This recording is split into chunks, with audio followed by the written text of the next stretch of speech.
ਭਗਵੰਤ ਮਾਨ ਸਾਹਿਬ ਨੂੰ ਸਿਆਸਤ 'ਚ ਲਿਆਉਣ ਵਾਲਾ ਮੈਂ ਸ਼ਖਸ ਹੈ।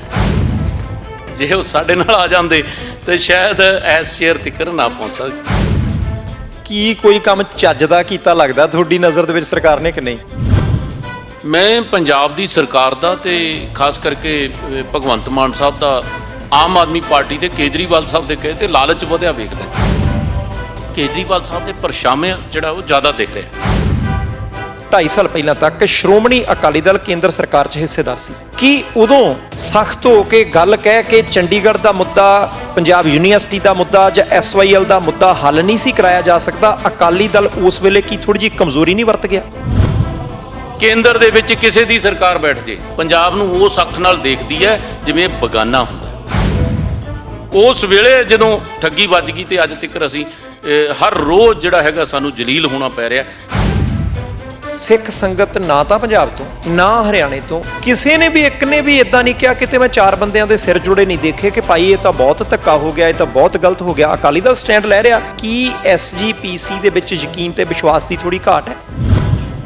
ਮੇਰਾ ਇਹ ਇੱਕ ਉਲਾਂਭਾ ਹੈ। ਮੈਂ ਤੁਹਾਨੂੰ ਕਹਾਂ ਕਿ ਇਹ ਉਲਾਂਭਾ ਹੈ ਤੇ ਸ਼ਾਇਦ ਇਹ ਉਲਾਂਭਾ ਸੁਣ ਕੇ ਵੈਸੇ ਤਾਂ ਜਿਹੜਾ ਤਾਕਤ 'ਚ ਬੈਠਾ ਹੋਵੇ ਗੁੱਸੇ 'ਚ ਹੀ ਆਉਂਦਾ ਹੁੰਦਾ ਹੈ। ਬਰਾੜ ਸਾਹਿਬ ਤੁਹਾਡੀ ਵੀ ਸਰਕਾਰ ਰਹੀ ਹੈ, ਇਹ ਗੱਲ ਸੱਚੀ ਹੈ ਕਿ ਜਦੋਂ ਤਾਕਤ ਹੋਵੇ ਬੰਦੇ ਨੂੰ ਗੁੱਸਾ ਹੀ ਆਉਂਦਾ? ਫਰਕ ਤੇ ਪੈ ਹੀ ਜਾਂਦਾ ਨਾ, ਉਹਨੂੰ ਇਹ ਲੱਗਦਾ ਕਿ ਇਹ ਕੌਣ ਹੁੰਦੇ ਸਿਖਾਉਣ ਵਾਲੇ। ਇਸ ਕਰਕੇ 5 ਸਾਲ ਸੱਤਾ ਤੋਂ ਬਾਹਰ ਰਹਿਣ ਦੇ ਬਾਵਜੂਦ ਜਦੋਂ ਲੋਕਾਂ ਨੇ ਕਿਹਾ ਕਿ ਕੈਪਟਨ ਸਾਹਿਬ ਤੇ ਚੰਨੀ ਸਾਹਿਬ ਦੀਆਂ ਸਰਕਾਰਾਂ ਨਹੀਂ ਚੰਗੀਆਂ, ਇਹਦੇ ਬਾਵਜੂਦ ਵੀ ਲੋਕ ਸ਼੍ਰੋਮਣੀ ਅਕਾਲੀ ਦਲ ਵੱਲ ਕਿਉਂ ਨਹੀਂ ਆਏ? ਜੇ ਸਾਨੂੰ ਐਡੀ ਵੱਡੀ ਪਲਟ ਨਹੀਂ ਦੇ ਸਕਦੇ ਨਾ, ਤੇ ਇਹ ਆਉਣ ਵਾਲੇ ਸਮੇਂ ਦੇ ਵਿੱਚ ਪਲਟ ਨਹੀਂ ਦੇ ਦੇਣਗੇ। ਦਾਦੂਵਾਲ ਸਾਹਿਬ ਨੇ ਕਹਿਤਾ ਕਿ ਸਾਨੂੰ ਪ੍ਰਬੰਧ ਦੇ ਦਿਓ ਗੁਰੂ ਘਰਾਂ ਦਾ। ਧਾਮੀ ਸਾਹਿਬ ਕਹਿੰਦੇ ਜੀ ਹਰਿਆਣਾ ਸਰਕਾਰ ਦੀ ਜ਼ਿੰਮੇਵਾਰੀ ਹੋਊਗੀ, ਉਹ ਜ਼ਿੰਮੇਵਾਰ ਹੋਣਗੇ ਜੇ ਸਾਡੇ ਤੋਂ ਪ੍ਰਬੰਧ ਲਿਆ। ਕਿਉਂਕਿ ਉਧਰ ਵੀ ਆਮ ਸਿੱਖ ਨੇ, ਇੱਧਰ ਵੀ ਆਮ ਸਿੱਖ ਨੇ। ਮੈਨੂੰ ਤੌਖਲਾ ਕਿ ਕਿਤੇ ਨੁਕਸਾਨ ਨਾ ਹੋ ਜਵੇ। ਕੋਈ ਸੁਖਬੀਰ ਸਿੰਘ ਬਾਦਲ ਸਾਹਿਬ ਥੋਪੇ ਹੋਏ ਨਹੀਂ, ਇਹ ਚੁਣੇ ਹੋਏ ਪ੍ਰਧਾਨ। ਪਰਸਨਲੀ ਤੌਰ ਤੇ ਦੇਖਾਂ ਤੇ ਮੈਂ ਉਡੀਕ ਰਿਹਾ ਕਿ ਸ਼੍ਰੀ ਅਕਾਲ ਤਖਤ ਸਾਹਿਬ ਦੇ ਜਥੇਦਾਰ ਸਾਹਿਬ ਕੀ ਸੁਨੇਹਾ ਦਿੰਦੇ।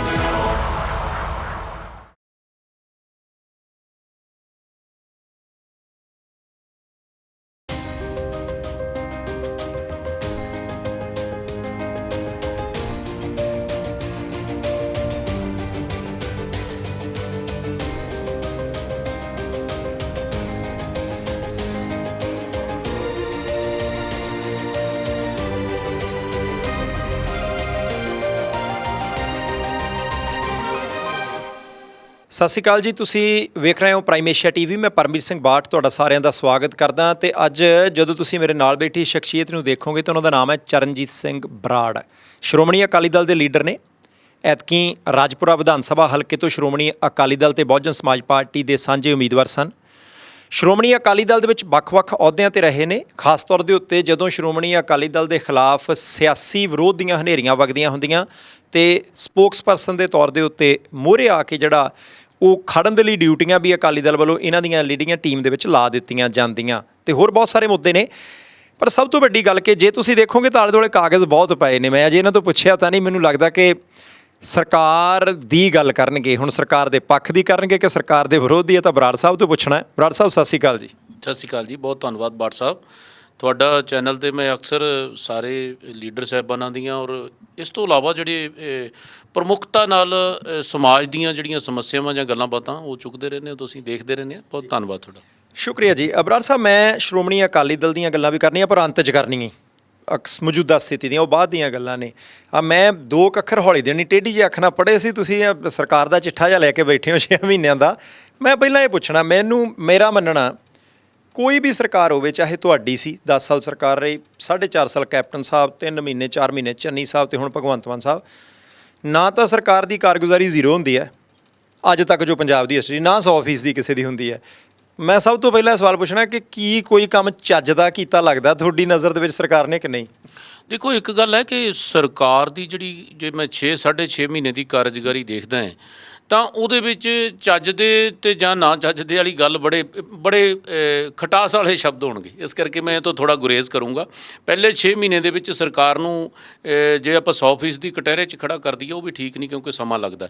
ਪਰ ਮੈਨੂੰ ਜਿਸ ਤੇਜ਼ੀ ਨਾਲ ਆਸ ਸੀ ਇਸ ਸਰਕਾਰ ਤੋਂ, ਜਾਂ ਜਿਸ ਤੇਜ਼ੀ ਨਾਲ ਬਿਆਨਬਾਜ਼ੀ ਦੇ ਆਧਾਰ 'ਤੇ ਅੱਗੇ ਵਧਣ ਦੀ ਆਸ ਸੀ, ਉਹਦੇ 'ਤੇ ਖਰੇ ਉਤਰਨ ਦੀ ਜਿਹੜੀ ਹੈਗੀ ਹੈ ਉਹ ਨਹੀਂ ਸਾਹਮਣੇ ਆ ਰਿਹਾ। ਮੇਰਾ ਖਿਆਲ ਹੈ ਕਿ ਕਈ ਵਾਰੀ ਬੰਦਾ ਜਦੋਂ ਇੱਕ ਪੌੜੀ ਸਰ ਕਰ ਲੈਂਦਾ ਤੇ ਲਾਲਚ ਵੱਧ ਜਾਂਦਾ ਹੈ। ਮੈਂ ਪੰਜਾਬ ਦੀ ਸਰਕਾਰ ਦਾ ਤੇ ਖਾਸ ਕਰਕੇ ਭਗਵੰਤ ਮਾਨ ਸਾਹਿਬ ਦਾ, ਆਮ ਆਦਮੀ ਪਾਰਟੀ ਦੇ ਕੇਜਰੀਵਾਲ ਸਾਹਿਬ ਦੇ ਕਹੇ ਤੇ ਲਾਲਚ ਵਧਿਆ ਵੇਖਦਾ ਕਿ ਪੰਜਾਬ ਦੇਖਦੇ ਨਹੀਂ ਹਿਮਾਚਲ ਭੱਜ ਜਾਂਦੇ ਆ, ਪੰਜਾਬ ਦੇਖਦੇ ਨਹੀਂ ਤੇ ਗੁਜਰਾਤ ਭੱਜ ਜਾਂਦੇ ਆ, ਪੰਜਾਬ ਦੇ ਹਿੱਤਾਂ ਨਾਲ ਸਮਝੌਤਾ ਕਰਕੇ ਤੇ ਪੈਸੇ ਉਜਾੜ ਕੇ ਦੂਜੇ ਸੂਬਿਆਂ ਦੇ ਵਿੱਚ ਐਡਵਰਟਾਈਜ਼ਮੈਂਟ ਦੇ ਬਹਾਨੇ ਹੋਵੇ, ਜਹਾਜ਼ ਭਜਾਉਣ ਦੇ ਬਹਾਨੇ ਹੋਵੇ, ਉਹ ਕਿਤੇ ਨਾ ਕਿਤੇ ਪੰਜਾਬ ਦਾ ਨੁਕਸਾਨ ਹੋ ਰਿਹਾ। ਔਰ ਵੱਡੀ ਗੱਲ ਮੈਂ ਇੱਕ ਗੱਲ ਕਹੂੰਗਾ ਕਿ ਅੱਜ ਤੱਕ ਪ੍ਰਭਾਵ ਇਹ ਚਲਾ ਗਿਆ ਕਿ ਇਹ ਜਿਹੜਾ ਮੁੱਖ ਮੰਤਰੀ ਹੈ ਉਹ ਕੇਜਰੀਵਾਲ ਸਾਹਿਬ ਦੇ ਜਾਂ ਰਾਘਵ ਚੱਡਾ ਸਾਹਿਬ ਦੇ ਫੈਸਲਿਆਂ ਤੋਂ ਜਿਹੜਾ ਹੈਗਾ ਉਹ ਪ੍ਰਭਾਵਿਤ ਹੈਗੇ ਆ, ਖੁਦ ਦੇ ਫੈਸਲੇ ਬਹੁਤ ਘੱਟ ਹੈ। ਇਹ ਬੜੀ ਵੱਡੀ ਗੱਲ ਹੈ ਕਿ ਅੱਜ ਮੁੱਖ ਮੰਤਰੀ ਦਾ ਪ੍ਰਭਾਵ ਪੰਜਾਬ ਦੇ ਵਿੱਚ ਇਹ ਜਾਣਾ ਕਿ ਫੈਸਲੇ ਜਿਹੜੇ ਆ ਦਿੱਲੀ ਹੁੰਦੇ ਆ। ਮੈਨੂੰ ਇਹ ਆਸ ਉਮੀਦ ਖਾਸ ਕਰਕੇ ਭਗਵੰਤ ਮਾਨ ਸਾਹਿਬ ਤੋਂ ਨਹੀਂ ਸੀ, ਕਿਉਂਕਿ ਮੈਂ ਬਹੁਤ ਪੁਰਾਣਾ ਜਾਣਦਾ WhatsApp, ਸ਼ਾਇਦ ਬਹੁਤੇ ਲੋਕਾਂ ਨੂੰ ਨਹੀਂ ਪਤਾ ਭਗਵੰਤ ਮਾਨ ਸਾਹਿਬ ਨੂੰ ਸਿਆਸਤ 'ਚ ਲਿਆਉਣ ਵਾਲਾ ਮੈਂ ਸ਼ਖਸ ਹਾਂ। ਅੱਛਾ ਜੀ। ਸਰਦਾਰ ਮਨਪ੍ਰੀਤ ਸਿੰਘ ਬਾਦਲ ਨਾਲ ਜਦੋਂ ਪਹਿਲੀ ਵਾਰੀ ਉਹ ਖਟਕਲ ਕਲਾਂ ਦੀ ਧਰਤੀ ਤੇ ਗਏ ਸੀ ਤੇ ਮੇਰੀ ਮੁਲਾਕਾਤ ਹੋਈ ਤੇ ਮੈਂ ਹੀ ਮਨਪ੍ਰੀਤ ਸਿੰਘ ਬਾਦਲ ਸਾਹਿਬ ਨਾਲ ਕਰਵਾਈ ਤੇ ਉੱਥੋਂ ਸਿਆਸਤ ਦੇ ਵਿੱਚ ਸ਼ੁਰੂਆਤ ਹੋਈ ਸੀ। ਉਹ ਮੰਨਦੇ ਨੇ ਇਸ ਗੱਲ ਨੂੰ? ਨਹੀਂ, ਸ਼ਾਇਦ ਮੈਂ ਕਦੇ ਇਸ ਗੱਲ ਨੂੰ ਨਾ ਹੀ ਜਤਾਇਆ, ਅੱਜ ਪਹਿਲੀ ਵਾਰੀ ਕੈਮਰੇ ਤੇ ਬੋਲ ਰਹੇ ਹਾਂ, ਨਾ ਹੀ ਕਦੇ ਜਤਾਇਆ। ਤੇ ਮੇਰੇ ਵਰਗਾ ਇੱਕ ਨਾ ਚੀਜ਼ ਦਾ ਬੰਦਾ ਉਹਨਾਂ ਨੂੰ ਸ਼ਾਇਦ ਹੁਣ ਕੱਦ ਐਡਾ ਵੱਡਾ ਹੋ ਗਿਆ ਦਿਖੇਗਾ ਵੀ ਨਹੀਂ। ਔਰ ਦੂਜੀ, ਮੈਂ ਇੱਕ ਜ਼ਿੰਦਗੀ ਦਾ ਫਿਰ ਮੋੜ ਆਇਆ ਸੀ, ਉਹਨਾਂ ਨੇ ਸਿਆਸਤ 'ਚ ਮੋੜਾ ਕੱਟਣਾ ਚਾਹਿਆ ਸੀ, ਮੈਂ ਅੱਜ ਛੋਟਾ ਨਹੀਂ ਕਰੂੰਗਾ ਉਹਨਾਂ ਨੂੰ ਉਸ ਗੱਲ ਨੂੰ ਇੱਥੇ ਲਿਆ ਕੇ, ਤਾਂ ਉਹ ਸ਼ਾਇਦ ਮੈਥੋਂ ਪੂਰੀ ਨਹੀਂ ਹੋਈ ਕਿਉਂਕਿ ਮੈਂ ਉਦੋਂ ਸੀ ਤਾਂ ਸਰਕਾਰ 'ਚ, ਪਰ ਮੈਥੋਂ ਉਹ ਉਹਨਾਂ ਦਾ ਮਨਸ਼ਾ ਜਿਹੜੀ ਸੀ ਉਹ ਕਿਸੇ ਨਾ ਕਿਸੇ ਕਾਰਨ ਜਿਹੜੀ ਹੈਗੀ ਆ ਉਸ ਪਾਸੇ ਨਹੀਂ ਲਿਆ ਸਕਿਆ ਤੇ ਸ਼ਾਇਦ ਉਹਨਾਂ ਲਈ ਉਹ ਵਰਦਾਨ ਸਾਬਤ ਹੋਈ। ਜੇ ਉਹ ਸਾਡੇ ਨਾਲ ਆ ਜਾਂਦੇ ਤਾਂ ਸ਼ਾਇਦ ਇਸ ਚੇਅਰ ਤੱਕ ਨਾ ਪਹੁੰਚ ਸਕੇ। ਇਸ ਕਰਕੇ ਮੈਂ ਉਹਨਾਂ ਨੂੰ ਜਿੰਨਾ ਕੁ ਦੇਖਿਆ ਸੀ, ਮੈਨੂੰ ਉਮੀਦ ਸੀ ਕਿ ਪੰਜਾਬ ਦੇ ਪੱਖ ਦੇ ਵਿੱਚ ਤਕੜੇ ਹੋ ਕੇ ਖੜਨਗੇ, ਪਰ ਕਈ ਗੱਲਾਂ ਦੇ ਵਿੱਚ ਬੜਾ ਦੁੱਖ ਹੋਇਆ ਇਸ ਗੱਲ ਤੇ, ਖੜੇ ਨਹੀਂ ਜਿੰਨਾ ਖੜਨਾ ਚਾਹੀਦਾ ਸੀ। ਅੱਛਾ ਬਰਾੜ ਸਾਹਿਬ, ਮੈਂ ਨਾ ਕਿੰਨੀਆਂ ਚੀਜ਼ਾਂ ਹੁਣ ਹੌਲੀ ਦੇਣੀ ਟੇਢੀ ਜਿਹੀ ਅੱਖ ਦੇ ਨਾਲ ਦੇਖ ਲਈਆਂ, ਤੁਸੀਂ ਉਧਰਲੇ ਪਾਸੇ, ਮੈਂ 3-4 ਹਾਂ ਨਾਲ ਵਾਲੇ ਤੁਹਾਡੇ ਤੋਂ ਸਵਾਲ ਪੁੱਛਣੇ ਆ। ਇੱਕ ਪੈਨਸ਼ਨ ਇੱਕ ਵਿਧਾਇਕ ਦੀ ਉਹਦੇ ਹੱਕ 'ਚੋਂ ਪਹਿਲੇ ਦਿਨ ਤੋਂ ਹੱਕ 'ਚ ਸੀ ਜੀ।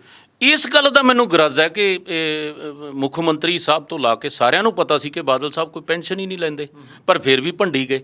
ਇਹ ਮੈਂ ਨਾ ਹੁਣ ਇੱਕ ਬੇਨਤੀ ਕਰਾਂ, ਅੱਜ ਵੀ ਨਹੀਂ ਹਟਦੇ ਆਮ ਆਦਮੀ ਪਾਰਟੀ ਦੇ ਮੁੱਖ ਮੰਤਰੀ ਸਾਹਿਬ ਤੋਂ ਲੈ ਕੇ ਥੱਲੇ ਤੱਕ ਮੈਂ ਇਹ ਬੇਨਤੀ ਕਰਾਂ ਕਿ ਹੁਣ ਯਾਰ ਤੁਸੀਂ ਸਰਕਾਰ 'ਚੋਂ ਹੁਣ ਭੰਡਣ ਵਾਲਾ ਪਾਸੇ ਰੱਖੋ ਤੇ ਆਪਦੀ ਲੰਮੀ ਲਕੀਰ ਖਿੱਚੋ। ਸਾਡੇ ਨਾਲੋਂ ਲੰਮੀ ਖਿੱਚ ਦਿਓਗਾ, ਜੇ ਲੰਮੀ ਖਿੱਚ ਦੋਗੇ ਤਾਂ ਲੋਕ ਸਾਨੂੰ ਆਪੇ ਪਿੱਛੇ ਛੱਡ ਦੇਣਗੇ।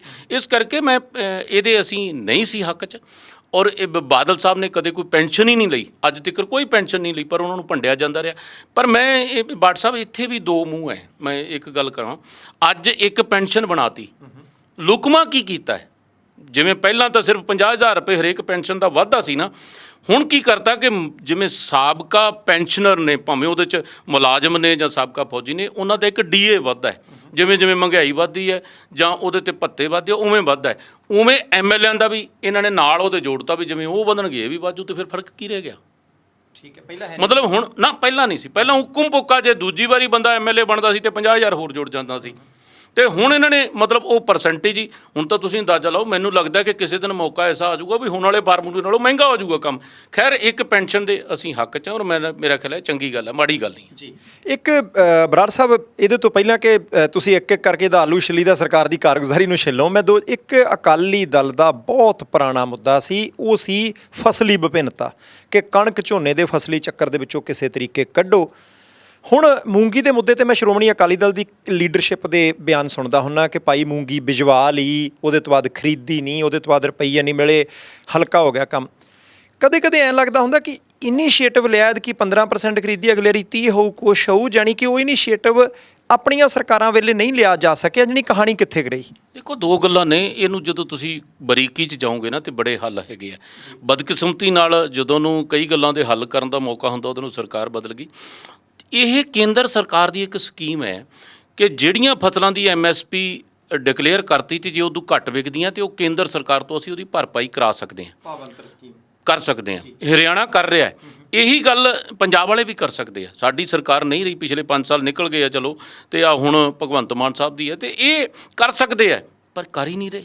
ਅਕਾਲੀ ਸਰਕਾਰ ਵੇਲੇ ਸਕੀਮ ਨਹੀਂ ਸੀ, ਉਦੋਂ ਨਹੀਂ ਸੀਗੀ ਇਹ, ਉਸ ਵੇਲੇ ਨਹੀਂ ਸੀ, ਇਹ ਬਾਅਦ ਚ ਆਈ ਹੈ, ਇੱਕ ਗੱਲ।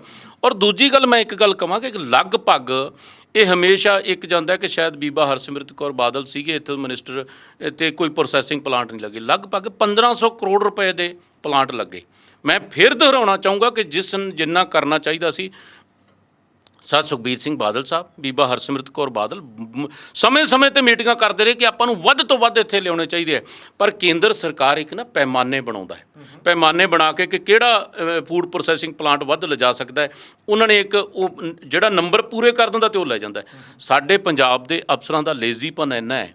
ਇੱਕ ਵਾਰੀ ਇੱਕ ਪ੍ਰਿੰਸੀਪਲ ਸੈਕਟਰੀ ਵੀ ਜਿਹੜਾ ਸੀਗਾ ਉਸ ਮਹਿਕਮੇ ਦਾ, ਉਹ ਬਦਲਣਾ ਪਿਆ ਔਰ ਗੁੱਸੇ 'ਚ ਆ ਕੇ ਬਦਲਿਆ ਕਿ ਉਹਨਾਂ ਨੇ ਉਹ ਜਿਹੜੀਆਂ ਸਮੇਂ ਸਿਰ ਫਾਈਲਾਂ ਹੀ ਨਹੀਂ ਪੂਰੀਆਂ ਕੀਤੀਆਂ। ਇਸ ਕਰਕੇ ਪਰ ਫਿਰ ਵੀ ਬਾਦਲ ਸਾਹਿਬ ਨੇ ਕਿੰਨੂ ਦਾ ਪਲਾਂਟ ਅਬੋਹਰ 'ਚ ਲਵਾਇਆ, ਇਸੇ ਤਰ੍ਹਾਂ ਜਿਹੜਾ ਸੀਗਾ ਹੁਸ਼ਿਆਰਪੁਰ ਦੇ ਵਿੱਚ ਲਵਾਇਆ, ਲੁਧਿਆਣੇ ਦੇ ਵਿੱਚ ਪ੍ਰੋਸੈਸਿੰਗ ਪਲਾਂਟ ਲੱਗਿਆ, ਲਾਡੋਵਾਲ ਕਿੱਡਾ ਵੱਡਾ ਹੈ, ਭਾਵੇਂ ਉਹਦੇ 'ਤੇ 86 ਪਰਛਾਵੇਂ ਚੱਲਦੇ ਰਹੇ, ਲੇਟ ਸ਼ੁਰੂ ਹੋਇਆ।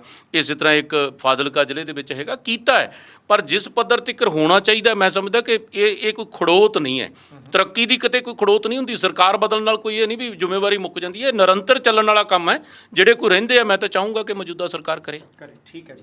ਅੱਛਾ ਬਰਾੜ ਸਾਹਿਬ, ਚਲੋ ਬਹੁਤ ਸਾਰੀਆਂ ਹੋਰ ਚੀਜ਼ਾਂ ਸੀ, ਪਰ ਆਪਾਂ ਸਿੱਧੇ ਵੱਧਦੇ ਹਾਂ। 6 ਮਹੀਨੇ ਹੋ ਗਏ ਭਗਵੰਤ ਮਾਨ ਸਾਹਿਬ ਦੀ ਸਰਕਾਰ, ਅਜੇ ਲੰਬਾ 4.5 ਸਾਲ ਉਹਨਾਂ ਤੁਸੀਂ ਸ਼ੁਰੂਆਤ 'ਚ ਹੀ ਕਹਿਤਾ, ਚੰਗਾ ਲੱਗਿਆ ਕਿ ਭਾਈ 6 ਮਹੀਨਿਆਂ ਦੇ ਵਿੱਚ ਅਸੀਂ ਬਹੁਤਾ ਕਟਹਿਰੇ 'ਚ ਨਹੀਂ ਖੜਾ ਕਰ ਸਕਦੇ ਨਾ, ਤੁਸੀਂ ਮੰਨਿਆ, ਵਧੀਆ ਲੱਗਾ। ਨਹੀਂ ਤਾਂ ਸਿਆਸੀ ਲੀਡਰ ਤਾਂ ਆਉਂਦੇ ਹੀ ਕਹਿੰਦੇ ਹੁੰਦੇ ਕਿ ਭਾਈ ਛਿੱਲ ਕੇ ਰੱਖਦੇ ਨੇ ਅਗਲੇ, ਕਿ ਕੱਖ ਨਹੀਂ ਕੀਤਾ। ਸਰਕਾਰ ਦੀ ਕਾਰਗੁਜ਼ਾਰੀ ਨੂੰ ਸ਼੍ਰੋਮਣੀ ਅਕਾਲੀ ਦਲ ਦੇ ਲੀਡਰ ਦੇ ਤੌਰ ਦੇ ਉੱਤੇ ਚਰਨਜੀਤ ਸਿੰਘ ਬਰਾੜ ਕਿਵੇਂ ਦੇਖਦੇ ਨੇ? ਦੇਖੋ, ਮੈਂ ਇੱਕ ਗੱਲ ਕਹਾਂ ਕਿ ਮੈਂ ਜਿੱਥੋਂ ਗੱਲ ਸ਼ੁਰੂ ਕੀਤੀ ਸੀ ਕਿ ਕੇਜਰੀਵਾਲ ਸਾਹਿਬ ਦੇ ਪਰਛਾਵੇਂ ਜਿਹੜਾ ਉਹ ਜ਼ਿਆਦਾ ਦਿਖ ਰਿਹਾ, ਨਹੀਂ ਤੇ ਭਗਵੰਤ ਮਾਨ ਸਾਹਿਬ ਜਿਹੜੇ ਪੰਜਾਬ ਦੇ ਪੁੱਤ ਹੈ, ਔਰ ਮੈਂ ਉਹਨਾਂ ਨੂੰ ਬੇਨਤੀ ਕਰੂੰਗਾ ਕਿ ਇਹ ਮੌਕੇ ਜ਼ਿੰਦਗੀ 'ਚ ਵਾਰੀ-ਵਾਰੀ ਨਹੀਂ ਮਿਲਦੇ ਹੁੰਦੇ। ਇਹ ਇੱਥੇ ਰਾਜੇ ਪੋਰਸ ਵਰਗੇ ਚੱਲ ਗਏ, ਇੱਥੇ ਵੱਡੇ ਵੱਡੇ ਹੋਰ ਚੱਲ ਗਏ ਜਿਹੜੇ ਸੋਚਦੇ ਸੀ ਕਿ ਸਾਡਾ ਪਤਾ ਨਹੀਂ ਕਿੱਥੋਂ ਲਾ ਕੇ ਕਿੱਥੋਂ ਤੱਕ ਰਾਜ ਪਾ ਗਿਆ, ਉਹ ਖਤਮ ਹੋ ਗਏ। ਇਹ ਸਮਾਂ ਵਾਰੀ-ਵਾਰੀ ਨਹੀਂ ਮਿਲਦਾ ਹੁੰਦਾ। ਮੇਰੀ ਇਹ ਬੇਨਤੀ ਹੈ, ਮੈਂ ਤੁਹਾਨੂੰ 6 ਮੁੱਦੇ ਐਸੇ ਹੈ ਪੰਜਾਬ ਨਾਲ ਜੁੜੇ ਹੋਏ ਜਿੱਥੇ ਕੇਂਦਰ ਦੇ ਆਪਦੀ ਲੀਡਰਸ਼ਿਪ ਦੇ ਪਰਛਾਵੇਂ ਥੱਲੇ ਆ ਕੇ ਇਹਨਾਂ ਨੇ ਸਮਝੌਤੇ ਵਜੋਂ ਕਹਿ ਲਈਏ ਜਾਂ ਜਾਣਬੁੱਝ ਕੇ ਕਹਿ ਲਈਏ ਚੁੱਪ ਕੀਤਾ। ਇਹ ਚੁੱਪ ਨਹੀਂ ਕਰਨਾ ਚਾਹੀਦਾ।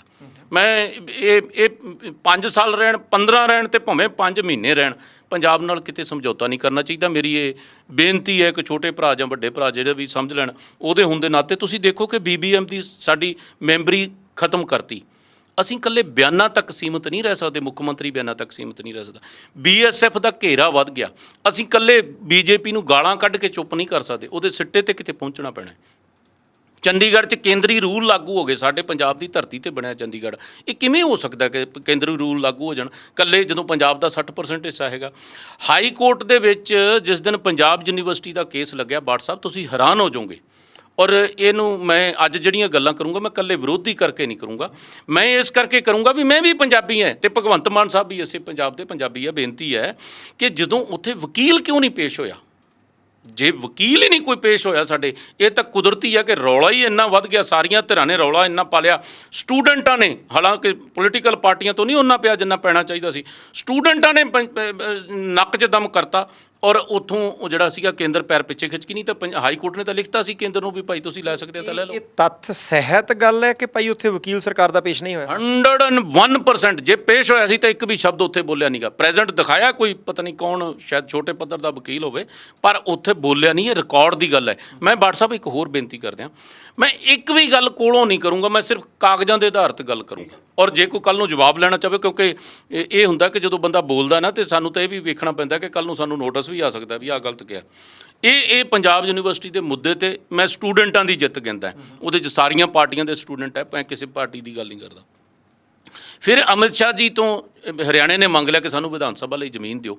ਯਾਰ ਅਸੀਂ ਕਿੱਡੀ ਵੱਡੀ ਬਲੰਡਰ ਕਰਨ ਬੈਠ ਗਏ ਕਿ ਅਸੀਂ ਆਪ ਹਾਈ ਕੋਰਟ ਲਈ ਜ਼ਮੀਨ ਮੰਗਣ ਲੱਗੇ। ਇਹਦਾ ਮਤਲਬ ਤੁਸੀਂ ਪੰਜਾਬ ਤੋਂ ਦਾਅਵਾ ਛੱਡਣ ਲੱਗੇ ਹੋ। ਇੱਥੇ ਗਲਤੀ ਹੋਈ ਆ। ਫਿਰ ਸਭ ਤੋਂ ਵੱਡੀ ਗੱਲ, ਸਾਡਾ SYL ਜਿਹੜਾ ਹੈਗਾ ਉਹ ਸਾਡੀ ਲਾਈਫ ਲਾਈਨ ਆ, ਪਾਣੀ।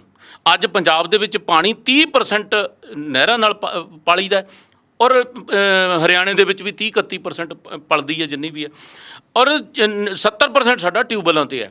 ਯਾਰ ਤੁਹਾਡੇ ਖੜੇ ਤੋਂ ਕੋਈ ਤੁਹਾਡਾ ਪਾਣੀ ਮੰਗ ਲੇ ਤੇ ਤੁਸੀਂ ਉਹ ਤੋਂ ਮਾਈਕ ਨਾ ਖੋਵੋ, ਇਹ ਕਿਵੇਂ ਹੋ ਸਕਦਾ? ਤੁਹਾਡਾ ਰਾਜ ਸਭਾ ਦਾ ਮੈਂਬਰ ਆਮ ਆਦਮੀ ਪਾਰਟੀ ਦਾ, ਉਹ ਹਰਿਆਣੇ ਦਾ ਤੁਹਾਡਾ ਇੰਚਾਰਜ ਲੱਗਿਆ, ਉਹ ਕਹਿੰਦਾ ਵੀ ਹਰ ਡੋਲ 'ਤੇ ਪਾਣੀ ਪਹੁੰਚਾ ਦੇਂਗੇ। ਇਹ ਕਹਿ ਰਿਹਾ ਨਾ, ਤੁਸੀਂ ਇੱਥੋਂ ਬਿਆਨ ਹੀ ਨਹੀਂ ਦਿੰਦੇ। ਖੱਟੜ ਸਾਹਿਬ, ਤੁਸੀਂ ਮੁੱਖ ਮੰਤਰੀ ਬਣ ਕੇ ਘਰੇ ਗਏ ਹੋ, ਖੱਟੜ ਸਾਹਿਬ ਤੋਂ ਪਾਣੀ ਮੰਗ ਰਿਹਾ, ਤੁਸੀਂ ਅੱਗੋਂ ਜਵਾਬ ਨਹੀਂ ਦੇ ਰਹੇ। ਉਸੇ ਰਾਜ ਸਭਾ ਦੇ ਮੈਂਬਰ ਨਾਲ ਉਸੇ ਕੇਜਰੀਵਾਲ ਸਾਹਿਬ ਤੁਹਾਨੂੰ ਨਾਲ ਬਿਠਾ ਕੇ ਕਹਿ ਰਹੇ ਆ ਕਿ ਹਰਿਆਣੇ ਦਾ ਵੀ ਹੱਕ ਬਣਦਾ ਹੈ ਤੇ ਪਾਣੀ ਇੱਧਰ ਤੋਂ ਲਿਆ ਦਿਓ, ਉੱਧਰੋਂ ਤੋਂ ਲਿਆ ਦਿਓ। ਉੱਥੇ ਨਾਲ ਇਹ ਕਹਿਣਾ ਚਾਹੀਦਾ ਹਰਿਆਣੇ ਨੂੰ ਦੁੱਗਣਾ ਪਾਣੀ ਦੇ ਦਿਓ, ਸਾਨੂੰ ਕੋਈ ਇਤਰਾਜ਼ ਨਹੀਂ, ਕਿਤੋਂ ਲਿਆ ਕੇ ਦੇ ਦਿਓ ਜੀ, ਅਸਮਾਨ ਤੋਂ ਪਾਈਪਾਂ ਪਾ ਦਿਓ, ਸਾਨੂੰ ਕੋਈ ਇਤਰਾਜ਼ ਨਹੀਂ। ਪਰ ਪੰਜਾਬ ਕੋਲੇ ਪਾਣੀ ਹੈ ਨਹੀਂ। ਇਹ ਅੱਜ ਤੱਕ ਮੂੰਹ ਚੋਂ ਹੀ ਨਹੀਂ ਨਿਕਲ ਰਹੀ। ਇਹ ਪੰਜਾਬ ਦੇ ਮੁੱਦੇ ਆ। ਮੈਂ ਬੇਨਤੀ ਇਸ ਗੱਲ ਦੀ ਕਰਾਂ, ਭਗਵੰਤ ਮਾਨ ਸਾਹਿਬ ਨੂੰ ਇੱਕ ਮੇਰੀ ਬੇਨਤੀ ਹੈ ਕਿ ਇਹ ਨੈਸ਼ਨਲ ਪਾਰਟੀਆਂ ਜਿਹੜੀਆਂ ਹੈਗੀਆਂ ਉਹਨਾਂ ਦੇ ਹਿੱਤ ਵੱਖਰੇ ਹੋ ਸਕਦੇ ਆ, ਪਰ ਤੁਸੀਂ ਤੇ ਪੰਜਾਬ ਦੇ ਪੁੱਤ ਹੋ ਨਾ, ਤੁਹਾਨੂੰ ਸਟੈਂਡ ਲੈਣਾ ਪੈਣਾ ਔਰ ਲੈਣਾ ਚਾਹੀਦਾ ਇਸ ਗੱਲ 'ਤੇ। ਸਾਹਿਬ ਮੈਂ ਇੱਥੇ ਦੁਬਾਰਾ ਆਉਣਾ, ਮੈਂ ਆਹ ਦੋ ਗੱਲਾਂ ਜਿਹੜੀਆਂ ਸੀ ਨਾ ਉਹਦੇ ਵਿੱਚੋਂ ਮੇਰੇ ਮਨ 'ਚ ਵੈਸੇ ਆਇਆ, ਤੁਸੀਂ ਚੰਗੀ ਗੱਲ ਹੈ ਕਿ ਮੈਨੂੰ ਬਾਰ-ਬਾਰ ਹੁਣ ਕਹਿਣਾ ਨਹੀਂ ਪਊਗਾ ਕਿ ਇਹਦੇ ਸਬੂਤ ਹੈਗੇ, ਇਹਦੇ ਤੱਥ ਹੈਗਾ, ਤੁਸੀਂ ਕਲੀਅਰ ਕਰਤਾ ਕਿ ਜੋ ਬੋਲੋਗੇ ਤੱਥ ਆਧਾਰਿਤ ਬੋਲੋਗੇ। ਬਰਾੜ ਸਾਹਿਬ ਮੈਨੂੰ ਐਂ ਲੱਗਦਾ ਕਿ ਕੁਝ ਚੀਜ਼ਾਂ ਉਹਨਾਂ ਨੂੰ ਵਿਰਾਸਤ 'ਚ ਤਾਂ ਨਹੀਂ ਮਿਲੀਆਂ। ਤੁਸੀਂ ਕਿਹਾ ਕਿ ਉਹਨਾਂ ਨੂੰ ਬਿਆਨ ਦੇਣਾ ਚਾਹੀਦਾ ਸੀ, ਮਾਈਕ ਹੋਣਾ ਚਾਹੀਦਾ ਸੀ। 2.5 ਸਾਲ ਪਹਿਲਾਂ ਤੱਕ ਸ਼੍ਰੋਮਣੀ ਅਕਾਲੀ ਦਲ ਕੇਂਦਰ ਸਰਕਾਰ 'ਚ ਹਿੱਸੇਦਾਰ ਸੀ। ਹਰਿਆਣੇ ਦੇ ਵਿੱਚ ਉਸ ਭਾਰਤੀ ਜਨਤਾ ਪਾਰਟੀ ਦੀ ਸਰਕਾਰ ਜਿਹਦੇ ਤੁਸੀਂ ਭਾਈਵਾਲ ਸੀ, ਕੀ ਉਦੋਂ ਸਖਤ ਹੋ ਕੇ ਗੱਲ ਕਹਿ ਕੇ ਚੰਡੀਗੜ੍ਹ ਦਾ ਮੁੱਦਾ, ਪੰਜਾਬ ਯੂਨੀਵਰਸਿਟੀ ਦਾ ਮੁੱਦਾ ਜਾਂ SYL ਦਾ ਮੁੱਦਾ ਹੱਲ ਨਹੀਂ ਸੀ ਕਰਾਇਆ ਜਾ ਸਕਦਾ? ਅਕਾਲੀ ਦਲ ਉਸ ਵੇਲੇ ਕੀ ਥੋੜ੍ਹੀ ਜਿਹੀ ਕਮਜ਼ੋਰੀ ਨਹੀਂ ਵਰਤ ਗਿਆ? ਦੇਖੋ, ਮੈਂ ਸਭ ਤੋਂ ਪਹਿਲਾਂ SYL ਦੇ ਮੁੱਦੇ ਦੀ ਗੱਲ ਕਰਾਂ। ਜੇ ਤੁਸੀਂ ਪਿੱਛੇ ਇਤਿਹਾਸ 'ਚ ਜਾਓ ਕਿ SYL ਬਣਾਈ ਕਿਉਂ, ਸ਼੍ਰੀਮਤੀ ਇੰਦਰਾ ਗਾਂਧੀ ਨੇ 75 ਦੀ ਐਮਰਜੈਂਸੀ ਦਾ ਬਦਲਾ ਲੈਣ ਲਈ ਪੰਜਾਬ ਨੂੰ ਬਰਬਾਦ ਕਰਨ ਲਈ ਤੁਰੇ। ਚਲੋ ਉਹ ਹੋ ਗਿਆ। ਜਦੋਂ ਬਾਦਲ ਸਾਹਿਬ ਆਏ ਤੇ ਇਹਨਾਂ ਨੇ ਮਾਨਯੋਗ ਸੁਪਰੀਮ ਕੋਰਟ ਦੇ ਵਿੱਚ ਕੇਸ ਕੀਤਾ ਕਿ ਤੁਸੀਂ ਇਹ ਜਿਹੜੀ 78, 79 ਤੇ 80 ਧਾਰਾ ਜੋੜਤੀ ਹੈ, ਇਹ ਨਹੀਂ ਜੋੜ ਸਕਦੇ, ਨਾ ਸਾਡੇ ਪਾਣੀਆਂ ਦਾ ਮਸਲਾ ਤੁਸੀਂ ਉੱਤੇ ਲਿਜਾ ਸਕਦੇ ਹੋ, ਰਿਪੇਰੀਅਨ ਐਕਟ ਦੇ ਮੁਤਾਬਕ ਕਰੋ। ਤਾਂ 82 ਦੇ ਵਿੱਚ ਇੰਦਰਾ ਗਾਂਧੀ ਨੇ ਬੁਲਾ ਕੇ ਕਾਂਗਰਸੀ ਮੁੱਖ ਮੰਤਰੀ ਨੂੰ ਕੇਸ ਵਾਪਸ ਕਰਾਤਾ। ਅਸੀਂ ਪਹਿਲੇ ਦਿਨ ਤੋਂ ਹੀ ਡੇ 1 ਤੋਂ ਲੜਾਈ ਲੜ ਰਹੇ ਹਾਂ, ਇੱਥੋਂ ਛੱਡ ਦਿਓ। ਕੇਸ ਚੱਲਿਆ ਸੁਪਰੀਮ ਕੋਰਟ ਦੇ ਵਿੱਚ, 2 ਵਾਰੀ ਕੇਸ ਨੇ ਫੈਸਲਾ ਕੀਤਾ।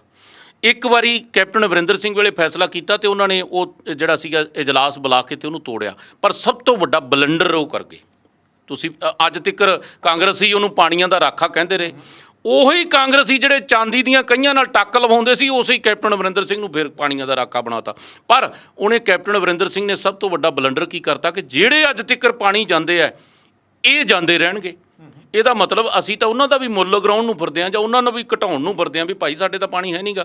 ਪਰ ਉੱਥੇ 100% ਅਸੀਂ ਵਿਧਾਨ ਸਭਾ ਦੇ ਵਿੱਚ ਖੜ ਕੇ ਵੀ ਕਿਹਾ ਸੀਗਾ ਵੀ ਬਿੱਲ ਦਿਓ ਸਾਨੂੰ, ਪਹਿਲਾਂ ਕੀ ਹੈ ਉਹ ਬਿੱਲ ਨਹੀਂ ਪੜ੍ਹਨ ਤੱਕ ਦਿੱਤੇ ਕਿ ਜੇ ਦਿੱਤੇ ਤਾਂ ਅਸੀਂ ਆਪਦੇ ਇਤਰਾਜ਼ ਜ਼ਾਹਰ ਕਰਾਏ। ਇੱਕ ਗੱਲ। ਉਸ ਤੋਂ ਬਾਅਦ ਤੁਹਾਡੇ ਯਾਦ ਹੋਣਾ ਕਿ ਬਾਦਲ ਸਾਹਿਬ ਦੀ ਸਰਕਾਰ ਸੀ ਤੇ ਦੁਬਾਰਾ ਜਿਹੜੀ ਸੁਪਰੀਮ ਕੋਰਟ ਦਾ ਫੈਸਲਾ ਆ ਗਿਆ ਕਿ ਨਹਿਰ ਪੂਰੀ ਕਰੋ, ਪਾਣੀ ਬਾਅਦ 'ਚ ਵੇਖ ਲਿਆ ਜਾਊਗਾ। ਹੁਣ ਕਦੇ ਹੋਇਆ ਵੀ ਪਾਣੀ ਬਾਅਦ 'ਚ ਮਿਲਾਂਗੇ, ਪਹਿਲਾਂ ਨਹਿਰ ਬਣਾ ਦਿਓ। ਬਾਦਲ ਸਾਹਿਬ ਨੂੰ ਅਫਸਰਾਂ ਨੇ, AG ਤੱਕ ਨੇ ਕਹਿਤਾ ਕਿ ਬਾਦਲ ਸਾਹਿਬ ਤੁਹਾਨੂੰ ਕੁਰਸੀ ਛੱਡਣੀ ਪੈ ਸਕਦੀ ਹੈ ਤੇ ਜੇਲ੍ਹ ਜਾਣਾ ਪਊਗਾ, ਤੁਸੀਂ ਸੁਪਰੀਮ ਕੋਰਟ ਦੇ ਫੈਸਲੇ ਦੇ ਖਿਲਾਫ ਜਾ ਰਹੇ ਹੋ। ਬਾਦਲ ਸਾਹਿਬ ਕਹਿੰਦੇ ਮੈਨੂੰ ਸਰਕਾਰ ਦੀ ਪਰਵਾਹ ਨਹੀਂ। ਵਿਧਾਨ ਸਭਾ ਦਾ ਸੈਸ਼ਨ ਬੁਲਾਇਆ, ਜ਼ਮੀਨ ਡੀ-ਨੋਟੀਫਾਈ ਕੀਤੀ, 290 ਕਰੋੜ ਕੇ ਕਿੰਨੇ ਦਾ ਚੈੱਕ ਸੀਗਾ ਹਰਿਆਣਾ ਸਰਕਾਰ ਨੂੰ ਭੇਜਿਆ ਤੇ ਸਾਰੀ ਜ਼ਮੀਨ ਮਾਲਕਾਂ ਨੂੰ ਵਾਪਸ ਕਰਤੀ। ਮਾਲਕਾਂ ਨੂੰ ਵਾਪਸ ਕਰਨ ਤੋਂ ਬਾਅਦ ਕੁਛ ਹਿੱਸਾ ਨਹਿਰ ਪੂਰਨ ਤੋਂ ਬਾਅਦ ਫਿਰ ਸੁਪਰੀਮ ਕੋਰਟ ਨੇ ਫਿਰ ਸਟੇਟਸ ਕੋ ਕਰਤਾ। ਕਹਿਣ ਦਾ ਮਤਲਬ ਜਿੱਥੇ ਸਾਡਾ ਮੁੱਦਾ ਆਉਂਦਾ ਸੀ ਤੇ ਭਾਈਵਾਲੀ ਤਾਂ ਫਿਰ ਸਾਡੀ ਉਦੋਂ ਵੀ ਸੀਗੀ, ਅਸੀਂ ਕਿਹੜਾ ਛੱਡਿਆ। ਜਿੱਥੇ ਪੰਜਾਬ ਦੀ ਗੱਲ ਆਉਂਦੀ, ਮੈਂ ਇਹੀ ਗੱਲ ਮੁੱਖ ਮੰਤਰੀ ਸਾਹਿਬ ਨੂੰ ਜਿਹੜੇ ਮੌਜੂਦਾ ਨੇ ਉਹਨਾਂ ਨੂੰ ਇਹ ਗੱਲ ਕਹਿਣੀ ਚਾਹੁੰਦਾ ਹੈ ਕਿ ਜਿੱਥੇ ਪੰਜਾਬ ਦੀ ਗੱਲ ਆਉਂਦੀ ਹੈ ਉੱਥੇ ਕੇਂਦਰ ਦੀ ਲੀਡਰਸ਼ਿਪ ਨਹੀਂ ਦੇਖਣਾ ਚਾਹੀਦਾ। ਉੱਥੇ ਪੰਜਾਬ ਦੀ ਗੱਲ ਕਰੋ। ਜਿਹੜੇ ਹਰਿਆਣੇ ਵਾਲੇ ਕਰਦੇ ਰਹਿਣਾ ਆਪਦੇ ਸਟੇਟ ਦੀ ਗੱਲ। ਇਹ ਪੰਜਾਬ ਦੀ ਗੱਲ ਕੇਜਰੀਵਾਲ ਸਾਹਿਬ ਦੇ ਨਾਲ ਹਰਿਆਣੇ 'ਚ ਬੈਠ ਕੇ ਕਹਿੰਦੇ ਆ ਕਿ ਹਰਿਆਣੇ ਨੂੰ ਪਾਣੀ ਮਿਲਣਾ ਚਾਹੀਦਾ। ਇਹ ਗੱਲ ਚੰਗੀ ਨਹੀਂ ਲੱਗੀ ਇਹਨਾਂ ਦੇ ਸਟੈਂਡ ਬਾਰੇ। ਇਹ ਇਸ ਕਰਕੇ ਇਹਨਾਂ ਨੂੰ ਸਟੈਂਡ ਲੈਣਾ ਚਾਹੀਦਾ। ਬਾਕੀ ਰਹੀ ਗੱਲ BJP ਨਾਲ ਅਸੀਂ ਭਾਗੀਦਾਰ ਰਹੇ ਹਾਂ ਤੇ ਪੰਜਾਬ ਦੇ ਮਸਲਿਆਂ ਦੇ ਜਾਂ ਚੰਡੀਗੜ੍ਹ ਦੇ ਮਸਲਿਆਂ ਦੇ ਜਾਂ ਹੋਰ ਗੱਲ। WhatsApp ਮੈਂ ਇੱਕ ਗੱਲ ਤੁਹਾਨੂੰ ਬੇਨਤੀ ਕਰਾਂ, ਵੱਡੀ ਗੱਲ ਕਰਨ ਲੱਗਿਆ।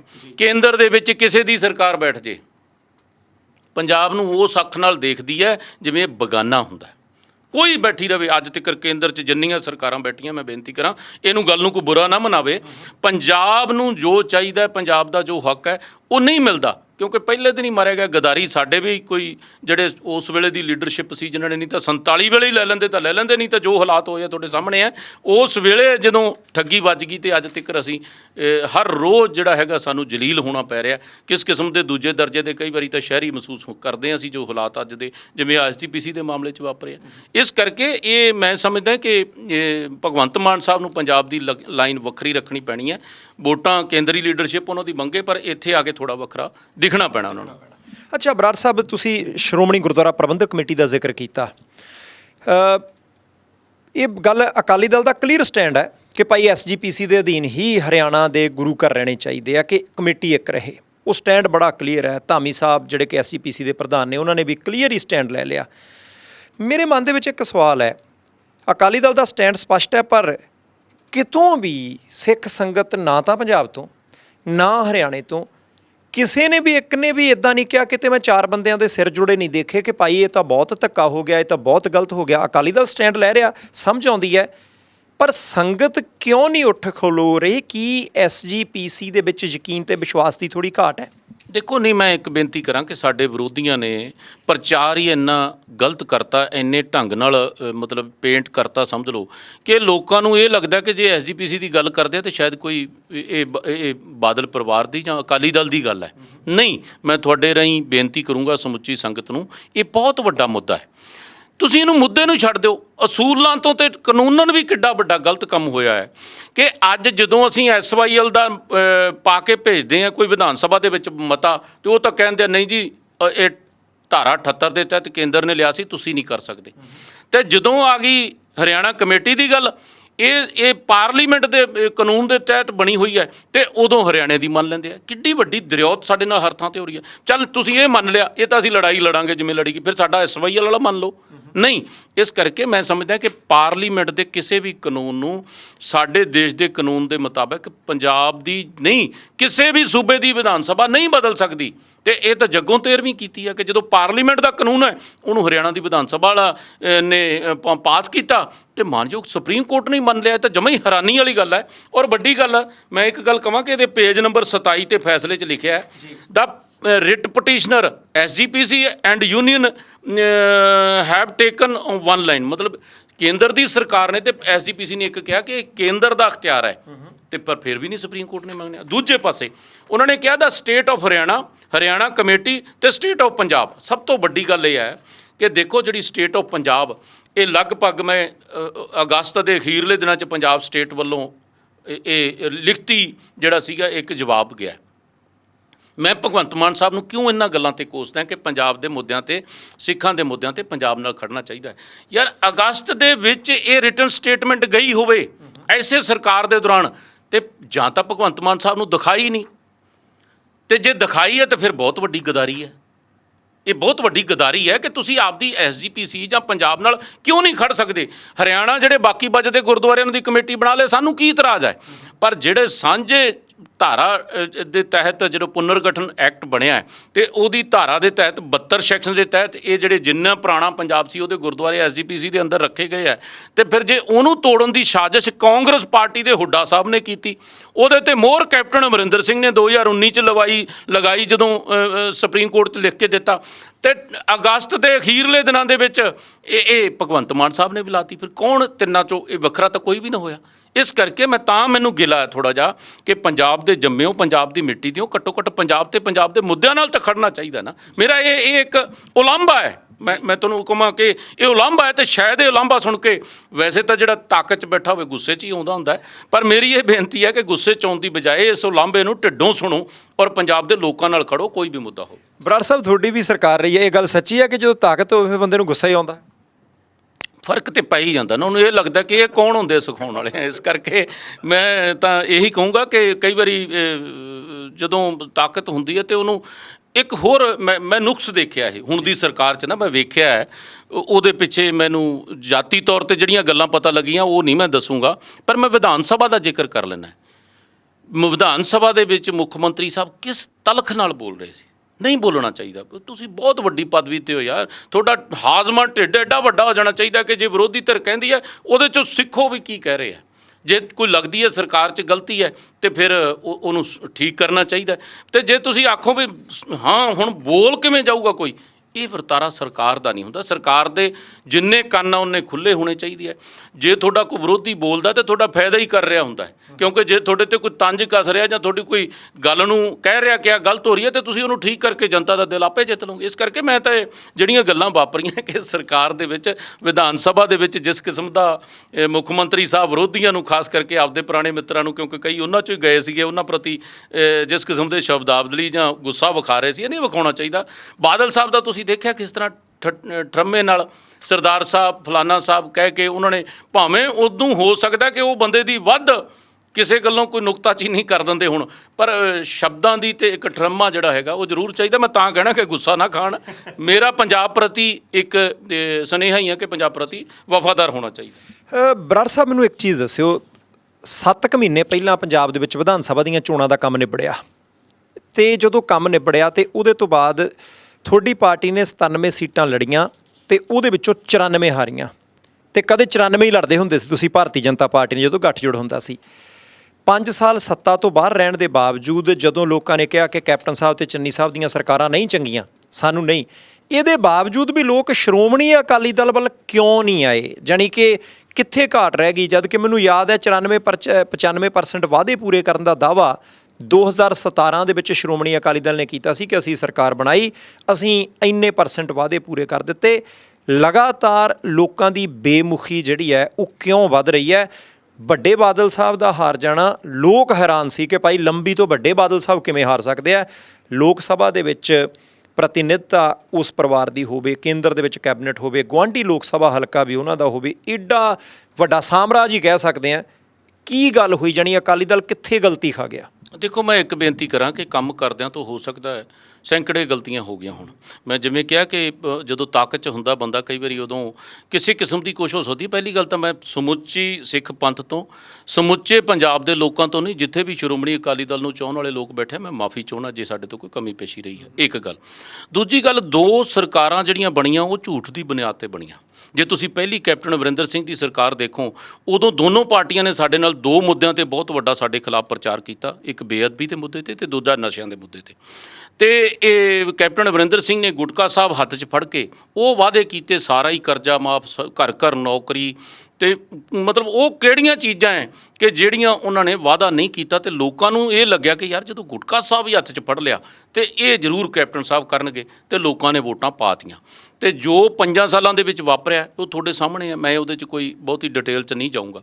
ਰਹੀ ਗੱਲ ਕੇਜਰੀਵਾਲ ਸਾਹਿਬ ਦੀ, ਇਹਨਾਂ ਨੇ ਵੀ ਕੀ ਕੀਤਾ ਕਿ ਇੱਕ ਮੌਕਾ ਕੇਜਰੀਵਾਲ ਨੂੰ, ਉਹਦੇ 'ਚ 1000 ਰੁਪਈਆ ਹਰੇਕ ਬੀਬੀ ਦੇ ਅਕਾਊਂਟ 'ਚ, 300 ਯੂਨਿਟ ਹਰੇਕ ਘਰ ਦੀ, ਉਹ ਹੁਣ ਤਾਂ ਕੰਡੀਸ਼ਨਾਂ ਹੀ ਆਈ ਜਾਂਦੀਆਂ, ਉਦੋਂ ਕਿਸੇ ਦੀ ਕੋਈ ਕੰਡੀਸ਼ਨ ਨਹੀਂ ਸੀਗੀ, ਤੇ ਉਹ ਮਾਫ ਹੋਊਗੀ।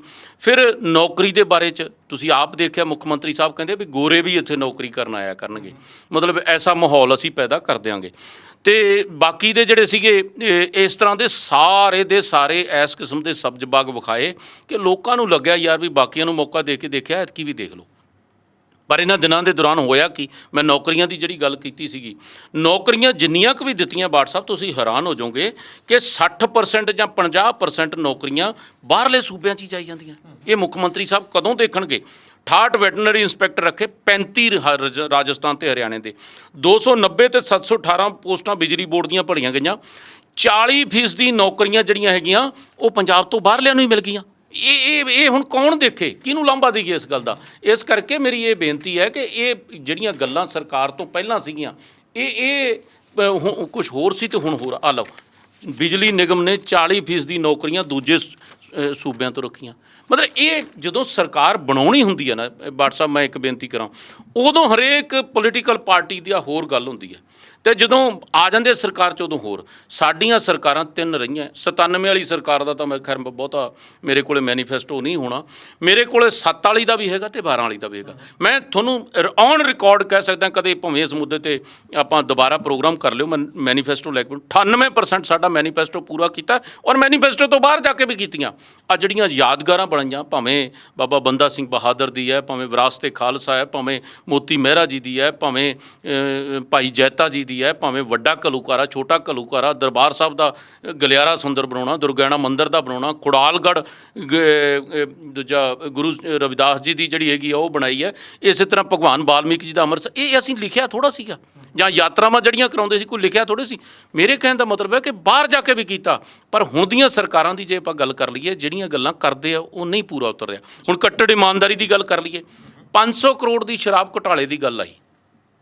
ਹੁਣ ਜੇ ਇਹਦੇ 'ਚ ਮੈਂ ਸਮਝਦਾ ਕਿ ਮੁੱਖ ਮੰਤਰੀ ਸਾਹਿਬ ਨੂੰ ਸ਼ਾਇਦ ਇਸ ਪਾਲਿਸੀ ਦਾ ਪਹਿਲਾਂ ਪਤਾ ਹੀ ਨਾ ਹੋਵੇ, ਕਿਉਂਕਿ ਬਣਾਈ ਸਿਸੋਦੀਆ ਸਾਹਿਬ ਨੇ, ਦਿੱਲੀ ਵਾਲਿਆਂ ਨੇ ਬਣਾਈ ਹੈ।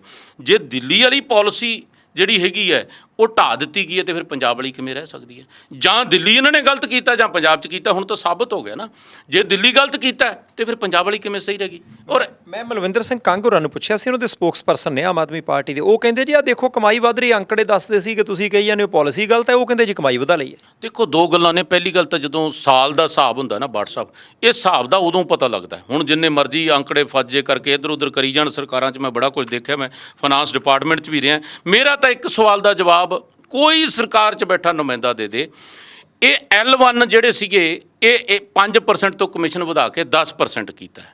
ਤੇ ਮੈਂ ਤੁਹਾਡੇ ਕੈਮਰੇ ਤੇ ਕਹਿ ਦਿੰਦਾ ਕਿ ਤੁਸੀਂ ਸਾਰੇ L1 ਅਸੀਂ ਪਾਰਟੀ ਦੇ ਦਿੰਦੇ, ਉਹਨੂੰ ਦੇ ਦਿਓ, ਅਸੀਂ 4% ਤੇ ਹੀ ਕਰ ਦਿਆਂਗੇ, 5 ਚੋਂ ਵੀ ਇੱਕ ਛੱਡ ਦਿਆਂਗੇ, 6% ਬਚੂਗਾ ਨਾ। ਜੇ ਕਹਿੰਦੇ 10,000 ਕਰੋੜ ਰੁਪਈਆ ਅਸੀਂ ਸਾਨੂੰ ਆਉਣਾ ਹੈ, ਤੇ ਫਿਰ 600 ਕਰੋੜ ਤਾਂ ਪੰਜਾਬ ਦਾ ਫਾਇਦਾ ਹੁੰਦਾ ਯਾਰ। ਫਾਇਦਾ ਹੋਣ ਵਾਲਾ ਤਾਂ ਭਾਵੇਂ ਸਾਡਾ ਦੁਸ਼ਮਣ ਹੋਵੇ, ਜੇ ਪੰਜਾਬ ਦਾ ਫਾਇਦਾ ਹੁੰਦਾ ਤਾਂ ਫਿਰ ਕਰਾ ਲਓਗਾ।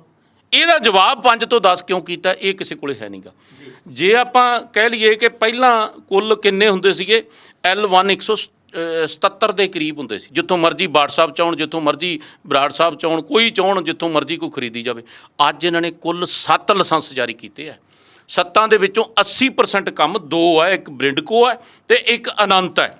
ਇਹਨਾਂ ਕੋਲੋਂ ਹੀ ਮਿਲਣੇ ਹੈ। ਜਿਹੜੇ ਭਾਵੇਂ ਗੰਗਾ ਨਗਰ ਦੇ ਬਾਰਡਰ ਵਾਲਾ ਕੋਈ ਸ਼ਰਾਬ ਭਾਲੇ, ਤੇ ਭਾਵੇਂ ਕੋਈ ਪਠਾਨਕੋਟ ਵਾਲਾ ਭਾਲੇ, ਤੇ ਭਾਵੇਂ ਡੱਬ ਵਾਲੀ ਵਾਲਾ ਭਾਲੇ, ਇਹਦੇ ਕੋਲੋਂ ਹੀ ਮਿਲਣੀ ਹੈ, ਹੋਰ ਨਹੀਂ ਕਿਸੇ ਕੋਲ ਮਿਲ ਸਕਦੀ। ਉਦੋਂ ਵੀ ਇਲਾਵਾ ਇਹ ਜਿਹੜਾ ਅਨੰਤ ਵਾਈਨ ਵਾਲਾ ਹੈ, ਇਹਨੂੰ ਬਲੈਕ ਲਿਸਟ ਕੀਤਾ ਯੂਪੀ ਨੇ ਤੇ ਹਰਿਆਣੇ ਨੇ।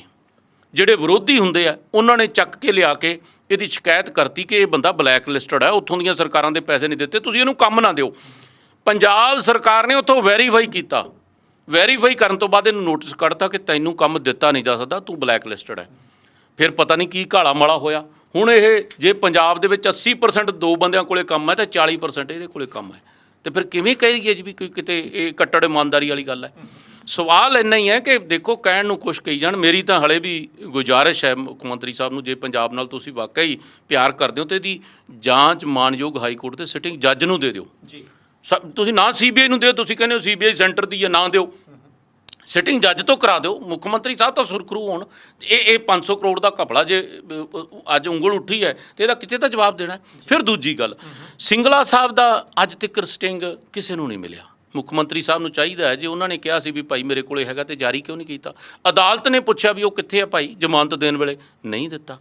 ਸਰਾਰੀ ਸਾਹਿਬ ਦੀ ਸਾਰਾ ਕੁਝ ਸਾਹਮਣੇ ਆ ਗਿਆ, ਉਹ ਸਮਝੌਤਿਆਂ 'ਚ ਪਏ ਆ। ਫਿਰ ਇਹ ਕੱਟੜ ਇਮਾਨਦਾਰੀ ਵਾਲੀ ਇੱਥੇ ਕਿੱਥੇ ਗੱਲ ਹੈ। ਇਸ ਕਰਕੇ ਮੈਂ ਇਹੀ ਕਹਾਂ ਕਿ ਇਹ ਕੇਂਦਰ ਜਿਹੜੀ ਹੈਗੀ ਹੈ ਇਹਨਾਂ ਦੇ ਸਾਰੇ ਕੰਮਾਂ ਦੇ ਵਿੱਚ ਦਖਲ ਦਿੰਦੀ ਹੈ, ਜਿਹਦੇ ਕਰਕੇ ਇਹ ਸਾਰੀਆਂ ਗੱਲਾਂ ਦੇ ਉੱਤੇ ਬੜੇ ਵੱਡੇ ਸਵਾਲਾਤ ਜਿਹੜੇ ਆ ਉੱਠ ਰਹੇ ਆ। ਤੁਹਾਡੇ ਕੋਲ 3 ਕੁ ਪੁਆਇੰਟ ਹੋਰ ਹੈਗੇ, ਉਹਦੇ ਤੋਂ ਪਹਿਲਾਂ ਮੈਂ ਪਿੱਛੇ ਨੂੰ ਆਉਣਾ, ਇਹ ਨਾ ਕਿਸੇ ਨੂੰ ਲੱਗੇ ਕਿ ਭਾਈ ਦੇੜੀ ਜਾਂਦੇ ਸਵਾਟਰ ਸਾਰਾ ਤੇ ਉਹਨਾਂ ਦਾ ਗੋਲਾ ਬਣਾਈ ਜਾਂਦੇ ਆ। ਮੈਂ ਬਰਾੜ ਸਾਹਿਬ, ਕਿਉਂਕਿ ਮੈਂ ਖੁਦ ਯੂਨੀਵਰਸਿਟੀ ਜਦੋਂ ਪੜ੍ਹਦਾ ਸੀ, ਉਸ ਤੋਂ ਬਾਅਦ ਹੁੰਦੀ ਆ ਕਿ ਨੌਕਰੀ ਲੱਗ ਜੇ, ਨੌਕਰੀ ਲੱਗ ਜਾਏ, ਘਰ ਚੱਲਦਾ ਹੋ ਜਾ, ਸਾਰਿਆਂ ਦੇ ਮਨ 'ਚ ਹੁੰਦਾ। ਪਿਛਲੇ ਦਿਨੀ ਬਹੁਤ ਵੱਡੀ ਚਰਚਾ ਹੋਈ, ਤੁਹਾਡੀ ਪਾਰਟੀ ਨੇ ਵੀ ਆਲੋਚਨਾ ਕੀਤੀ, ਕਾਂਗਰਸ ਨੇ ਵੀ, BJP ਨੇ ਵੀ, ਕਿ ਭਾਈ ਆਹ ਦੇਖੋ 20 ਸਾਲ ਤੋਂ ਕਿਸੇ ਨੂੰ 5,000 ਤਨਖਾਹ ਮਿਲਦੀ, ਕਿਸੇ ਨੂੰ 15 ਸਾਲ ਤੋਂ 8,000 ਤਨਖਾਹ ਮਿਲਦੀ, ਕੋਈ ਕੰਟਰੈਕਟ ਤੇ ਰੱਖਿਆ, ਕੋਈ ਕਿਵੇਂ ਰੱਖਿਆ। ਆ ਜਦੋਂ ਹੁਣ ਪਿਛਲੇ ਦਿਨਾਂ ਦੇ ਵਿੱਚ ਬਰਨਾਲੇ 'ਚ ਲਾਠੀ ਚਾਰਜ ਹੋਇਆ, ਅਸਿਸਟੈਂਟ ਪ੍ਰੋਫੈਸਰ ਜਿਹੜੇ ਭਰਤੀ ਹੋਣੇ ਸੀ, ਸਾਰੀਆਂ ਪਾਰਟੀਆਂ ਨੇ ਕਿਹਾ ਨਿੰਦਾ ਕਰਦੇ ਆ। ਉਹਨਾਂ ਕਾਲਜਾਂ ਦੇ ਵਿੱਚ 25-25 ਸਾਲ ਭਰਤੀ ਨਹੀਂ ਹੋਈ, ਤੇ ਉਹਦੇ ਵਿੱਚੋਂ 10 ਸਾਲ ਤਾਂ ਤੁਹਾਡੀ ਨੌਲੇਜ ਦੇ ਵਿੱਚ ਆ ਕਿ 7 ਤੋਂ 17 ਤੱਕ ਤੁਹਾਡੀ ਸਰਕਾਰ ਸੀ। ਜਾਣੀ ਜੇ ਆਪਾਂ ਸਾਰੀਆਂ ਸਿਆਸੀ ਮਿਣਤੀਆਂ ਤੋਂ ਪਰੇ ਹੋ ਜਾਈਏ, ਆਮ ਬੰਦੇ ਦੇ ਗੱਲ ਦੇ ਰੱਖ ਲਈਏ, ਕਿਤੇ ਨਾ ਕਿਤੇ ਲੱਗਦਾ ਨਹੀਂ ਕਿ ਭਾਈ ਉਹਨਾਂ ਲੋਕਾਂ ਦੇ ਨਾਲ ਧੱਕਾ ਹੋਇਆ, ਜਿਹੜੇ ਲੋਕ 5,000 ਦੇ ਵਿੱਚ ਘਰ ਦਾ ਕਿਵੇਂ ਗੁਜ਼ਾਰਾ ਹੋ ਜੂ, 8,000 'ਚ 12,000 ਦੇ ਵਿੱਚ ਕਿਵੇਂ ਗੁਜ਼ਾਰਾ ਹੋ ਜੂ। ਲੋਕ ਕੱਚੇ ਹੀ ਰਹਿ ਗਏ, ਕਾਲਜ ਖਾਲੀ ਹੋ ਰਹਿ ਗਏ, ਕਿਤੇ ਨਾ ਕਿਤੇ ਕਸੂਰਵਾਰ ਸਾਰੇ ਹੀ ਨੇ ਸਾਡੇ ਹਿਸਾਬ ਨਾਲ। ਤਾਂ ਫਿਰ ਦੇਖੋ ਦੋ ਗੱਲਾਂ ਨੇ। ਪਹਿਲੀ ਗੱਲ ਤਾਂ ਸਾਡੇ ਵੇਲੇ ਕੋਈ ਵੀ ਕਮੀ ਪੇਸ਼ੀ ਰਹੀ ਤੇ ਸਾਨੂੰ ਲੋਕਾਂ ਨੇ ਬਹੁਤ ਵੱਡੀ ਸਜ਼ਾ ਦੇ ਦਿੱਤੀ। ਇਸ ਕਰਕੇ ਸਾਡੇ ਵਾਲਾ ਜੇ ਆਪਾਂ ਫਰੋਲੀ ਚੱਲਾਂਗੇ, ਨਹੀਂ ਮੈਂ ਸੱਚਾਈ ਦੱਸਦਾ। ਦੇਖੋ ਦੋ ਗੱਲਾਂ ਹੁੰਦੀਆਂ, ਇਹ ਟਾਈਮ ਵੇਸਟ ਕਰਨ ਵਾਲੀਆਂ ਗੱਲਾਂ ਹੈ। ਜੇ ਲੋਕਾਂ ਨੂੰ ਲੱਗਿਆ ਵੀ ਇਹ ਠੀਕ ਕੰਮ ਨਹੀਂ ਕਰਦੇ ਤਾਂ ਸਾਨੂੰ ਬਦਲਤਾ ਨਾ। ਇਸ ਕਰਕੇ ਪਰ ਮੈਂ ਫਿਰ ਵੀ ਜਵਾਬ ਦਿੰਦਾ, ਅਸੀਂ 36,000 ਮੁਲਾਜ਼ਮ ਲਾਸਟ ਦਿਨ ਤੇ ਭਰਤੀ ਹੁੰਦੀ ਪੱਕੇ ਕੀਤੇ, ਔਰ ਐ ਨਹੀਂ ਕੀਤੇ ਗੱਲਾਂ ਬਾਤੀ। ਠੀਕ ਹੈ ਲਾਸਟ ਦਿਨਾਂ 'ਚ ਕੀਤੇ, ਉਹ ਸਾਡੀ ਗਲਤੀ ਹੈ। ਜੇ 6 ਮਹੀਨੇ ਪਹਿਲਾਂ ਕੀਤੇ ਹੁੰਦੇ ਤਾਂ ਇਹ ਸ਼ਾਇਦ ਗੱਲਾਂ ਨਾ ਆਉਂਦੀਆਂ। ਜਦੋਂ ਉਹ ਕੈਬਨਿਟ 'ਚ ਪਾਸ ਕਰਕੇ ਭੇਜਤਾ ਤੇ ਗਵਰਨਰ ਸਾਹਿਬ ਨੇ ਉਹ ਵਾਪਸ ਕਰਤੇ। ਮੈਂ ਸਰਦਾਰ ਸੁਖਬੀਰ ਸਿੰਘ ਬਾਦਲ ਸਾਹਿਬ ਨੂੰ ਸਰਕਾਰ ਦੇ ਦੌਰਾਨ ਸਭ ਤੋਂ ਵੱਧ ਉਸ ਦਿਨ ਗੁੱਸੇ 'ਚ ਦੇਖਿਆ ਕਿ ਇਹ ਕਿਵੇਂ ਹੋ ਸਕਦਾ ਕਿ ਸਰਕਾਰ ਚਾਹੁੰਦੀ ਹੈ, ਜਿਵੇਂ ਹੁਣ ਆਮ ਆਦਮੀ ਪਾਰਟੀ ਵਾਲੇ ਗੁੱਸੇ ਹੋਏ ਫਿਰਦੇ ਨਾ ਵੀ ਸੈਸ਼ਨ ਕਿਵੇਂ ਰੱਦ ਕਰਤਾ। ਇਹਨਾਂ ਦਾ ਤਾਂ ਟੈਕਨੀਕਲ ਤਰੀਕੇ ਨਾਲ ਕੀਤਾ, ਸਾਡਾ ਜਾਣਬੁੱਝ ਕੇ ਕੀਤੇ ਸੀ ਉਸ ਵੇਲੇ। ਹਾਲਾਂਕਿ ਭਾਈਬੰਦ ਜੇ ਸੀਗੇ, ਇਹ ਵੀ ਦੇਖੋ ਤੁਸੀਂ ਆਪੇ ਝਲਕ ਤੁਹਾਨੂੰ ਆਪੇ ਪਤਾ ਲੱਗਦੀ ਹੈ ਵੀ ਕਿਵੇਂ। ਜਦੋਂ ਗਵਰਨਰ ਸਾਹਿਬ ਨੇ ਵਾਪਸ ਕਰਤਾ ਤੇ ਕੁਦਰਤੀ ਉਹਨਾਂ ਨੇ ਵੀ ਸਲਾਹ ਲਈ ਤੇ ਮੈਂ ਵੀ ਥੋੜ੍ਹਾ ਬਹੁਤਾ ਜਾਣਦਾ ਸੀਗਾ ਮੌਕੇ ਦੇ ਮੁਤਾਬਕ। ਮੈਂ ਕਿਹਾ ਜੀ ਇੱਕੋ ਹੀ ਰਸਤਾ ਬਚਿਆ, ਵਿਧਾਨ ਸਭਾ ਦਾ ਸੈਸ਼ਨ ਬੁਲਾ ਲਓ। ਚੱਲ ਇਹਨਾਂ ਨੇ ਨਾਲ ਦੀ ਨਾਲ ਸੰਬੰਧਿਤ ਅਫਸਰ ਨਾਲ ਗੱਲ ਕੀਤੀ ਕਿ ਕਿੰਨੇ ਦਿਨਾਂ ਤੇ ਬੁਲਾਇਆ ਜਾ ਸਕਦਾ, 72 ਘੰਟੇ ਦੇ ਨੋਟਿਸ ਤੇ ਉਹ ਸੈਸ਼ਨ ਬੁਲਾਇਆ ਸੀ ਔਰ ਕਾਨੂੰਨ ਬਣਾਤਾ ਸੀ ਕਿ ਆਹ 36000 ਮੁਲਾਜ਼ਮ ਜਿਹੜੇ ਆ ਇਸ ਮਹਿਕਮੇ ਦੇ ਨੇ, ਇਸ ਮਹਿਕਮੇ ਦੇ ਨੇ, ਇਸ ਮਹਿਕਮੇ ਦੇ ਨੇ, ਇਹ ਪੱਕੇ ਕੀਤੇ ਜਾਂਦੇ ਆ। ਉਹ ਫਿਰ ਗਵਰਨਰ ਸਾਹਿਬ ਨੂੰ ਜਦੋਂ ਵਿਧਾਨ ਸਭਾ 'ਚ ਹੀ ਬਣ ਗਿਆ ਫਿਰ ਤਾਂ ਪਾਸ ਕਰਨਾ ਪੈਣਾ ਸੀ, ਪਰ ਜਦੋਂ ਨੂੰ ਗਵਰਨਰ ਸਾਹਿਬ ਤੋਂ ਵਾਪਸ ਆਈ ਤੇ ਇਲੈਕਸ਼ਨ ਕੋਡ ਲੱਗ ਗਿਆ। ਇਹ ਕੈਪਟਨ ਅਮਰਿੰਦਰ ਸਿੰਘ ਜੇ ਉਸ ਸਮੇਂ ਦੇ ਨਾਲ ਸੰਸੀਅਰ ਹੁੰਦੇ ਉਹਨਾਂ ਮੁਲਾਜ਼ਮਾਂ ਨਾਲ ਤੇ ਉਸੇ ਕਾਨੂੰਨ ਦੇ ਤਹਿਤ ਸਾਰੇ ਪੱਕੇ ਹੁੰਦੇ ਸੀ, ਨਹੀਂ ਕੀਤੇ। ਆਪ ਹੀ ਮੁਲਾਜ਼ਮ ਖੜੇ ਕਰਕੇ ਕੋਰਟ ਲੈ ਗਏ, ਕੋਰਟ ਦੇ ਵਿੱਚ ਲਮਕਾ ਕੇ ਟਾਈਮ ਟਪਾਇਆ ਤੇ ਫਿਰ ਲਾਸਟ ਤੇ ਆ ਕੇ ਉਹਨਾਂ ਨੇ ਵੀ ਚੰਨੀ ਸਾਹਿਬ ਨੇ ਬੜੇ ਬੋਰਡ ਲਵਾਏ ਮੈਂ ਪੱਕੇ ਕਰਤੇ, ਪਰ ਉਹ ਪੱਕੇ ਤਾਂ ਵਿਚਾਰੇ ਅੱਜ ਵੀ ਨਹੀਂ ਹੋਏ। ਕੱਲ੍ਹ ਇਵੇਂ ਜਿਵੇਂ ਕੱਲ੍ਹ ਇੱਕ ਸਾਡੇ ਰਿਸ਼ਤੇਦਾਰੀ ਕੁੜੀ ਹੈ ਤੇ ਮੈਂ ਉਹਨੂੰ ਕਿਹਾ, ਮੈਂ ਕਿਹਾ ਬੇਟਾ ਤੁਹਾਡਾ ਕੀ ਬਣਿਆ ਕਿ ਨਹੀਂ ਬਣਿਆ? ਹੁਣ ਕਹਿੰਦੇ ਆ 9000 ਪੱਕੇ ਹੋਏ, ਉਹਦੇ 'ਚ ਤੁਸੀਂ ਹੋ ਗਏ ਕਿ ਨਹੀਂ? ਕਹਿੰਦੀ ਉਹਨੇ ਮੈਨੂੰ ਰਿਸ਼ਤੇਦਾਰੀ 'ਚ ਜੋ ਬਣਦਾ ਸੀ ਕਹਿ ਕੇ ਕਹਿੰਦੀ ਜੀ ਅਸੀਂ ਜ਼ਿਆਦਾ ਪੱਕੇ ਹੋ ਗਏ, ਹੁਣ ਸਾਨੂੰ ਸਰਕਾਰ ਵੇਖਦੇ ਵੀ ਕੱਚੇ ਕਿਵੇਂ ਕਰੂ। ਕਹਿੰਦੇ ਪਹਿਲਾਂ ਤੁਸੀਂ ਕਰ ਗਏ ਸੀ, ਫਿਰ ਕਾਂਗਰਸ ਵਾਲੇ ਕਰ ਗਏ, ਹੁਣ ਕਹਿੰਦੇ ਮਾਨ ਸਾਹਿਬ ਨੇ ਵੀ ਕਰਤੇ ਤੇ ਪਰ ਬਣਿਆ ਸਾਡਾ ਹਾਲੇ ਤੱਕ ਕੁਛ ਨਹੀਂ। ਮੇਰੇ ਕਹਿਣ ਦਾ ਮਤਲਬ ਹੈਗਾ ਕਿ ਜੇ ਸੰਸੀਅਰਲੀ ਵਾਕਈ ਕੰਮ ਕਰਨਾ ਚਾਹੁੰਦੇ ਆ ਤੇ ਇਹ ਉਸੇ ਕਾਨੂੰਨ ਦੇ ਤਹਿਤ ਹੀ ਹੋ ਸਕਦੇ ਆ। ਵਿਧਾਨ ਸਭਾ 'ਚ ਜਿਹੜਾ ਕਾਨੂੰਨ ਬਣਿਆ ਉਹ ਅੱਜ ਤੱਕ ਵੀ ਜਿਹੜਾ ਹੈਗਾ ਸਟੈਂਡ ਕਰਦਾ, ਨਾ ਕਿਸੇ ਨੇ ਰੱਦ ਕੀਤਾ। ਇਸ ਕਰਕੇ ਸਰਕਾਰ ਮੈਨੂੰ ਲੱਗਦਾ ਹੈ ਕਿ ਇਹਨਾਂ ਦੋਨਾਂ ਗੱਲਾਂ ਦੇ ਉੱਤੇ ਜੇ ਸਾਥੋਂ ਲੇਟ ਲਤੀਫੀ ਹੋਈ ਤੇ ਇਹ ਤਾਂ ਦੋਨੇ ਸਰਕਾਰਾਂ ਉਸ 'ਤੇ ਸੰਸੀਅਰ ਹੀ ਨਹੀਂ ਲੱਗਦੀਆਂ, ਫਰੋਲੀ ਜਾਂਦੇ ਆ। 9000 ਪੱਕਾ ਕਰਤਾ। ਮੇਰੀ ਸਰਕਾਰ ਨੂੰ ਬੇਨਤੀ ਆ, ਅਖਬਾਰ ਜਦੋਂ ਇਸ਼ਤਿਹਾਰ ਆਉਂਦਾ ਨਾ ਇਹ 25 ਕੁ ਪੈਸੇ ਹੀ ਫੋਟੋ ਜੀ ਲੱਗੀ ਹੁੰਦੀ ਹੈ ਮੁੱਖ ਮੰਤਰੀ ਸਾਹਿਬ ਦੀ, ਬਾਕੀ ਖਾਲੀ ਪਿਆ ਹੁੰਦਾ। ਜਿੰਨੀਆਂ ਨੌਕਰੀਆਂ ਕੱਢੀਆਂ ਉਹਦੇ 'ਚ ਲਿਖ ਦੇਣ ਵੀ ਫਲਾਣੇ ਮਹਿਕਮੇ 'ਚ ਅਸੀਂ ਇੰਨੀਆਂ ਕੱਢਤੀਆਂ, ਇੰਨੇ ਪੱਕੇ ਕਰਤੇ, ਲੋਕਾਂ ਦੀ ਤਸੱਲੀ ਹੋ ਜੇ। ਇਹ ਪਤਾ ਨਹੀਂ ਹੁਣ ਫਿਗਰਾਂ ਦੀ ਕਿੱਧਰ ਨੂੰ ਜਾਈ ਜਾਂਦੀ ਹੈ ਗੱਲ। ਇਸ ਕਰਕੇ ਕਾਲਜਾਂ, ਯੂਨੀਵਰਸਿਟੀਆਂ ਜਾਂ ਜਿੱਥੇ ਕਿਤੇ ਵੀ ਜਾਂ ਖਾਸ ਕਰਕੇ ਅਧਿਆਪਕ ਜਿਹੜੇ ਹੈਗੇ ਆ ਇਹ ਪੱਕੇ ਹੋਣੇ ਚਾਹੀਦੇ ਆ। ਔਰ ਸਰਕਾਰ ਨੇ ਇਸ ਨੇ ਵਾਅਦਾ ਕੀਤਾ ਸੀ, ਪੁਰਾਣੀ ਪੈਨਸ਼ਨ ਬਹਾਲੀ ਦਾ ਵੀ ਵਾਅਦਾ ਕੀਤਾ ਸੀ, ਦੋਨੋਂ ਕੰਮ ਕਰਨੇ ਚਾਹੀਦੇ ਆ। ਇਸ ਕਰਕੇ ਮੇਰੀ ਬੇਨਤੀ ਹੈ। ਅੱਛਾ ਬਰਾੜ ਸਾਹਿਬ, ਆਪਾਂ ਹੁਣ ਪਿਛਲਾ ਨਹੀਂ ਫਰੋਲਣਾ ਕੁਛ ਵੀ, ਕੋਈ ਗੱਲ ਨਹੀਂ ਕਰਨੀ ਉਧਰਲੇ ਪਾਸੇ। ਮੈਂ ਹਾਂਜੀ ਨਹੀਂ ਕੋਈ ਗੱਲ ਨਹੀਂ, ਤੁਸੀਂ ਕਲੀਅਰ ਹੀ ਕਰ ਦਿੱਤਾ ਕਿ ਲੋਕਾਂ ਸਜ਼ਾ ਦੇਤੀ ਤਾਂ ਫਿਰ ਉਹਦੇ ਵਿੱਚ ਸਾਰਾ ਕੁਝ ਹੀ ਆ ਗਿਆ। ਹੁਣ ਬਰਾੜ ਸਾਹਿਬ ਮੈਂ ਇੱਕ ਚੀਜ਼ ਜ਼ਰੂਰ ਪੁੱਛਣੀ ਹੈ ਕਿ ਸ਼੍ਰੋਮਣੀ ਅਕਾਲੀ ਦਲ ਨੇ ਕਿਹਾ ਕਿ SGPC ਦੇ ਮੁੱਦੇ ਤੇ, ਹਰਿਆਣੇ ਦੀ ਵੱਖਰੀ ਕਮੇਟੀ ਦੇ ਮੁੱਦੇ ਤੇ ਵੀ ਅਸੀਂ ਸਾਥ ਦਿਆਂਗੇ, ਪੂਰਾ ਠੋਕ ਵਜਾ ਕੇ ਜਿਹੜੀ ਉਹ ਲੜਾਈ ਲੜਾਂਗੇ ਜਿੰਨੀ ਵੀ ਲੜ ਹੋ ਸਕੀ।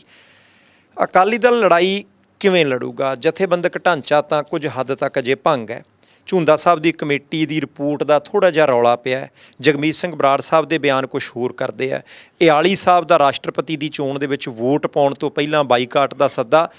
ਜਾਣੀ ਅਜੇ ਤਾਂ ਘਰ ਦੇ ਅੰਦਰਲੇ ਪਾਸੇ ਕਿਹਨੂੰ ਕਿੱਥੇ ਰੱਖਣਾ, ਕਿਹੜਾ ਮੰਜੇ ਤੇ ਬੈਠੂ, ਕਿਹੜਾ ਬੰਦਾ ਕੁਰਸੀ ਤੇ ਬੈਠੂ, ਪਹਿਲਾਂ ਉਹ ਸਾਂਭੋਗੇ ਫੇਰ ਹੀ ਬਾਹਰਲੇ ਪਾਸੇ ਕੰਮ ਹੋਊ। ਅਕਾਲੀ ਦਲ ਖੇਤਰੀ ਪਾਰਟੀ ਦਾ ਤੁਸੀਂ ਵਾਰ-ਵਾਰ ਦਾਅਵਾ ਕਰਦੇ ਹੋ ਕਿ ਖੇਤਰੀ ਪਾਰਟੀ ਆ, ਪੰਜਾਬ ਦੇ ਹਿੱਤਾਂ ਲਈ ਕੰਮ ਕਰੂ, ਸ਼ਾਨਾਮਤੀ ਇਤਿਹਾਸ ਹੈ, ਕੋਈ ਬੰਦਾ ਮੁਨਕਰ ਨਹੀਂ, ਪਰ ਇਸ ਵੇਲੇ ਦੇ ਹਾਲਾਤ ਕੁਛ ਹੋਰ ਦਿਖਾਉਂਦੇ ਆ। ਦੇਖੋ ਮੇਰੀ ਇੱਕ ਬੇਨਤੀ ਹੈ ਕਿ ਇਹ ਜਿਹੜੇ ਸਾਡਾ ਕੌਮ ਹੈ ਨਾ, ਇਹ ਜਿੰਨਾ ਇਹਨਾਂ ਨੂੰ ਕੋਈ ਕੁੱਟੂਗਾ ਮਾਰੂਗਾ ਉਨੇ ਹੀ ਤਕੜੇ ਹੁੰਦੇ ਅਸੀਂ। ਮੈਂ ਇੱਕ ਬੇਨਤੀ ਕਰਦਾ, ਦੇਖੋ ਜਿੱਥੇ ਅਕਾਲੀ ਦਲ ਦੀ ਗੱਲ ਹੈ ਉਹ ਇੱਕ ਵੱਖਰਾ ਮੁੱਦਾ ਹੋ ਸਕਦਾ, ਇਹ ਪੰਥ ਦੀ ਗੱਲ ਹੈ ਜੀ।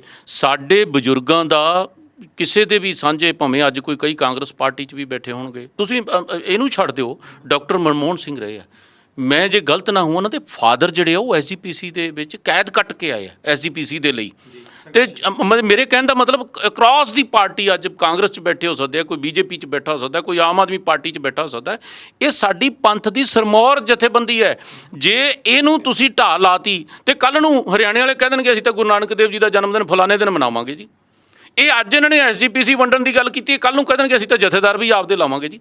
ਇਸ ਕਰਕੇ ਮੇਰੀ ਇਹ ਬੇਨਤੀ ਹੈ, ਇਸ ਮੁੱਦੇ ਦੀ ਗੰਭੀਰਤਾ ਨੂੰ ਸਿੱਖ ਪੰਥ ਸਮਝਦਾ ਹੈ। ਇਹ ਅੱਜ ਸਾਰੇ ਦੇਸ਼ ਦੇ ਵਿੱਚ ਕੁਝ ਸਿੱਖਾਂ ਪ੍ਰਤੀ ਵਾਪਰ ਜਾਂਦਾ, ਕਿਉਂ ਸ਼੍ਰੀ ਅਕਾਲ ਤਖਤ ਸਾਹਿਬ ਨੂੰ, ਕਿਉਂ SGPC ਨੂੰ ਅਪਰੋਚ ਕਰਦਾ? ਕਿਉਂਕਿ ਸਭ ਨੂੰ ਪਤਾ ਕਿ ਸੁਪਰੀਮ ਬੋਡੀ ਹੈ, ਤੇ ਜੇ ਸੁਪਰੀਮ ਬੋਡੀ ਨੂੰ ਵੱਢ ਕੇ ਆਪਦੇ ਢੰਗ ਨਾਲ ਚਲਾਉਣ ਲੱਗ ਗਏ ਤੇ ਫਿਰ ਤਾਂ ਸਾਡਾ ਕੋਈ ਮੂੰਹ ਸਿਰ ਹੀ ਨਹੀਂ ਰਹਿਣਾ। ਇਸ ਕਰਕੇ ਸ਼੍ਰੋਮਣੀ ਅਕਾਲੀ ਦਲ ਦੀ ਜਦੋਂ ਕੋਈ ਪੋਲੀਟੀਕਲ ਲੜਾਈ ਆਈ ਉਦੋਂ ਹੋਰ ਢੰਗ ਨਾਲ ਲੜੀ ਜਾਣੀ ਹੈ। ਅੱਜ ਇਹ ਪੰਥ ਦੀ ਲੜਾਈ ਹੈ। ਅਸੀਂ ਅਕਾਲ ਤਖਤ ਸਾਹਿਬ ਦੇ ਜਥੇਦਾਰ ਸਾਹਿਬ ਨੂੰ ਬੇਨਤੀ ਕੀਤੀ ਹੈ, ਉਹ ਵੀ ਇਸ ਦੇ ਵਿੱਚ ਅਗਵਾਈ ਲੈਣਗੇ ਔਰ ਸਮੁੱਚਾ ਪੰਥ ਉਹਨਾਂ ਦੀ ਅਗਵਾਈ ਥੱਲੇ ਸਾਰੇ ਸਮਾਜ ਪੰਥਕ ਜਥੇਬੰਦੀਆਂ ਇਕੱਠੀਆਂ ਕਰਕੇ ਇਹਦੇ ਵਿੱਚ ਸਾਰੇ ਲੜਾਈ ਲੜਾਂਗੇ ਔਰ ਇਸ ਲੜਾਈ ਨੂੰ ਹਰ ਹਾਲਤ ਜਿੱਤਾਂਗੇ। ਸਾਡੇ ਬਜ਼ੁਰਗਾਂ ਦਾ ਉਹਦੇ 'ਚ ਖੂਨ ਲੱਗਿਆ। ਮੈਂ ਬਹੁਤ ਸਾਰੇ ਜਿਹੜੇ ਵੱਖਰੀਆਂ ਪਾਰਟੀਆਂ ਚਲੇ ਗਿਆ, ਜਿੱਥੇ SGPC ਦੀ ਗੱਲ ਆ ਜਾਂਦੀ ਹੈ ਉੱਥੇ ਬਹੁਤ ਮੈਂ ਸਮਝਦਾ ਕਿ ਲੋਕ ਇਸ ਗੱਲ ਨੂੰ ਮੰਨਦੇ ਆ ਕਿ ਸਾਡਾ ਐਡਾ ਵੱਡਾ ਸ਼ਾਨਾ ਮਤਾ ਇਤਿਹਾਸ ਹੈ, ਇਹਨੂੰ ਅਸੀਂ ਟੁੱਟਣ ਰੋਲਣ ਨਹੀਂ ਦੇਵਾਂਗੇ, ਜੋ ਮਰਜ਼ੀ ਕਰਨਾ ਪਵੇ ਜੀ। ਬਰਾੜ ਸਾਹਿਬ, ਮੈਂ ਸ਼੍ਰੋਮਣੀ ਅਕਾਲੀ ਦਲ ਦੇ ਅੰਦਰੂਨੀ ਤਾਣੇ ਬਾਣੇ ਤੇ ਫਿਰ ਥੋੜ੍ਹਾ ਜਿਹਾ ਜ਼ਰੂਰ ਜਾਣਾ ਚਾਹੁੰਦਾ ਹੈ, ਕਿਉਂਕਿ ਅਕਾਲੀ ਦਲ ਦੇ ਵਰਕਰ ਨਾ ਆਮ ਹੀ ਪਿੰਡਾਂ ਦੇ ਵਿੱਚ ਜੇ ਬਜ਼ੁਰਗਾਂ ਨੂੰ ਪੁੱਛੀਏ, ਉਹ ਵੈਸੇ ਹੀ ਅਸੀਂ ਵੱਟ 'ਤੇ ਬਹਿ ਕੇ ਗੱਲਾਂ ਕਰ ਲਈਏ ਨਾ, ਉਹ ਸ਼੍ਰੋਮਣੀ ਅਕਾਲੀ ਦਲ ਦੇ ਸੰਘਰਸ਼ ਦੀਆਂ ਕੈਦ ਦੀਆਂ ਪੁਰਾਣੇ ਲੀਡਰ ਜਿਨ੍ਹਾਂ ਦਾ ਸਾਨੂੰ ਨਾਂ ਵੀ ਨਹੀਂ ਪਤਾ ਕਿਉਂਕਿ ਅਸੀਂ ਤਾਂ ਕਿਤਾਬਾਂ 'ਚ ਪੜ੍ਹੇ ਉਹਨਾਂ ਦਾ ਜ਼ਿਕਰ ਕਰਦੇ। ਪਰ ਅੱਜ ਅਕਾਲੀ ਦਲ ਦੇ ਅੰਦਰ ਜੋ ਘਟ ਵਾਪਰ ਰਿਹਾ, ਝੁੰਦਾ ਸਾਹਿਬ ਦੀ ਕਮੇਟੀ ਬਣਾਉਣੀ ਪਈ, ਉਹਨਾਂ ਦੀ ਕਮੇਟੀ ਤੋਂ ਬਾਅਦ ਬੜੇ ਰੌਲੇ ਰੱਪੇ ਪਏ, ਉਹ ਸਾਰਾ ਕੁਝ ਕੀ ਵਰਕਰਾਂ ਨੂੰ ਨਿਰਾਸ਼ ਨਹੀਂ ਕਰਦਾ? ਦੇਖੋ ਇਹਦੇ 'ਚ ਕੋਈ ਦੋ ਰਾਏ ਨਹੀਂ, ਜਦੋਂ ਕੋਈ ਖਬਰ ਲੱਗਦੀ ਹੈ ਤੇ ਵਰਕਰ ਨਿਰਾਸ਼ ਹੁੰਦੇ ਆ। ਔਰ ਮੈਂ ਇੱਕ ਗੱਲ ਕਹਾਂ, ਵਰਕਰਾਂ ਦਾ ਕੋਈ ਰੌਲਾ ਨਹੀਂ ਹੈ, ਕਿਸੇ ਲੀਡਰਸ਼ਿਪ ਦਾ ਮਾੜਾ ਮੋਟਾ ਹੋ ਸਕਦਾ ਇੱਕ। ਔਰ ਪਾਰਟੀ ਦੇ ਵਿੱਚ ਮੰਥਨ ਚੱਲਦੇ ਰਹਿਣਾ ਜਾਂ ਕੋਈ ਇਹਦੇ ਵਿੱਚ ਕੋਈ ਸੁਝਾਅ ਆਉਂਦੇ ਰਹਿਣਾ, ਇਹ ਕੋਈ ਮਾੜੀ ਗੱਲ ਨਹੀਂ ਹੈ। ਇੱਕ ਦੋ ਬੰਦਿਆਂ ਨੂੰ ਛੱਡ ਕੇ ਜਿਹੜੇ ਪਾਰਟੀ ਦੀ ਲਾਈਨ ਤੋਂ ਬਾਹਰ ਜਾਂਦੇ ਆ, ਮੇਰੇ ਖਿਆਲ ਕੋਈ ਐਸਾ ਮਸਲਾ ਰਿਹਾ ਨਹੀਂਗਾ। ਦੇਖੋ ਸਾਡੀ ਪਾਰਟੀ ਦੀ ਜਿਹੜੀ ਸੁਪਰੀਮ ਬੋਡੀ ਹੈ ਨਾ, ਸਭ ਤੋਂ ਵੱਡੀ ਹੁੰਦੀ ਹੈ ਵਰਕਿੰਗ ਕਮੇਟੀ। ਉਸ ਤੋਂ ਵੀ ਜੇ ਮੈਂ ਪਿੱਛੇ ਚੱਲ ਜਾਂ ਤਾਂ ਜਿਹੜੇ ਸਾਡੇ ਸਟੇਟ ਦੇ ਡੈਲੀਗੇਟ ਆ ਉਹ ਹੁੰਦੇ ਆ, ਸਟੇਟ ਦੇ ਡੈਲੀਗੇਟ ਵਰਕਿੰਗ ਕਮੇਟੀ ਬਣਾਉਂਦੇ ਆ। ਔਰ ਜਦੋਂ ਇਹ ਰੌਲਾ ਰੱਪਾ ਵੱਧਦਾ ਗਿਆ ਤਾਂ ਇੱਕ ਫੈਸਲਾ ਕੀਤਾ ਗਿਆ ਕਿ ਪ੍ਰਧਾਨ ਸਾਹਿਬ ਨੇ ਖੁਦ ਕਿਹਾ ਕਿ ਯਾਰ ਸਟੇਟ ਦੇ ਡੈਲੀਗੇਟ ਬੁਲਾਉਣੇ ਆ ਉਹ ਬੁਲਾਓ, ਜੇ ਵਰਕਿੰਗ ਕਮੇਟੀ ਉਹ ਬੁਲਾਓ, ਤਾਂ ਕਿ ਇਹ ਨਾ ਲੱਗੇ ਵੀ ਮੈਂ ਖਣੀ ਥੋਪਿਆ ਹੋਇਆ ਪ੍ਰਧਾਨ ਹੈ। ਹਾਲਾਂਕਿ ਤੁਹਾਡੇ ਕੈਮਰਿਆਂ ਦੇ ਸਾਹਮਣੇ ਸ਼੍ਰੀ ਅੰਮ੍ਰਿਤਸਰ ਸਾਹਿਬ ਉੱਥੇ ਜਦੋਂ ਚੋਣ ਹੋਈ ਹੈ ਤੇ ਬਕਾਇਦਾ ਪੁੱਛਿਆ ਗਿਆ ਵੀ ਹੋਰ ਕਿਸੇ ਨੇ ਕੋਈ ਨਾਂ ਪੇਸ਼ ਕਰਨਾ ਹੈ। ਇਹ ਕਮਰਿਆਂ 'ਚ ਕਲਮਬੱਧ ਅੱਜ ਵੀ, ਪਹਿਲੀ ਵਾਰੀ ਲਾਈਵ ਕਰਾਇਆ ਸੀ ਅਸੀਂ, ਅੱਗੇ ਪਿੱਛੇ ਕਹਿੰਦੇ ਸੀ ਲਿਫਾਫਿਆਂ 'ਚੋਂ ਨਿਕਲਦਿਆਂ ਫਲਾਣਾ ਧਿਉਂਕਾ, ਤਾਂ ਉਹ ਜਦੋਂ ਉੱਥੇ ਕੋਈ ਕਿਸੇ ਦਾ ਨਾਂ ਨਹੀਂ ਪੇਸ਼ ਹੋਇਆ ਤੇ ਯੂਨੈਨਿਮਸਲੀ ਇਹਨਾਂ ਦੀ ਚੋਣ ਹੋਈ ਹੈ।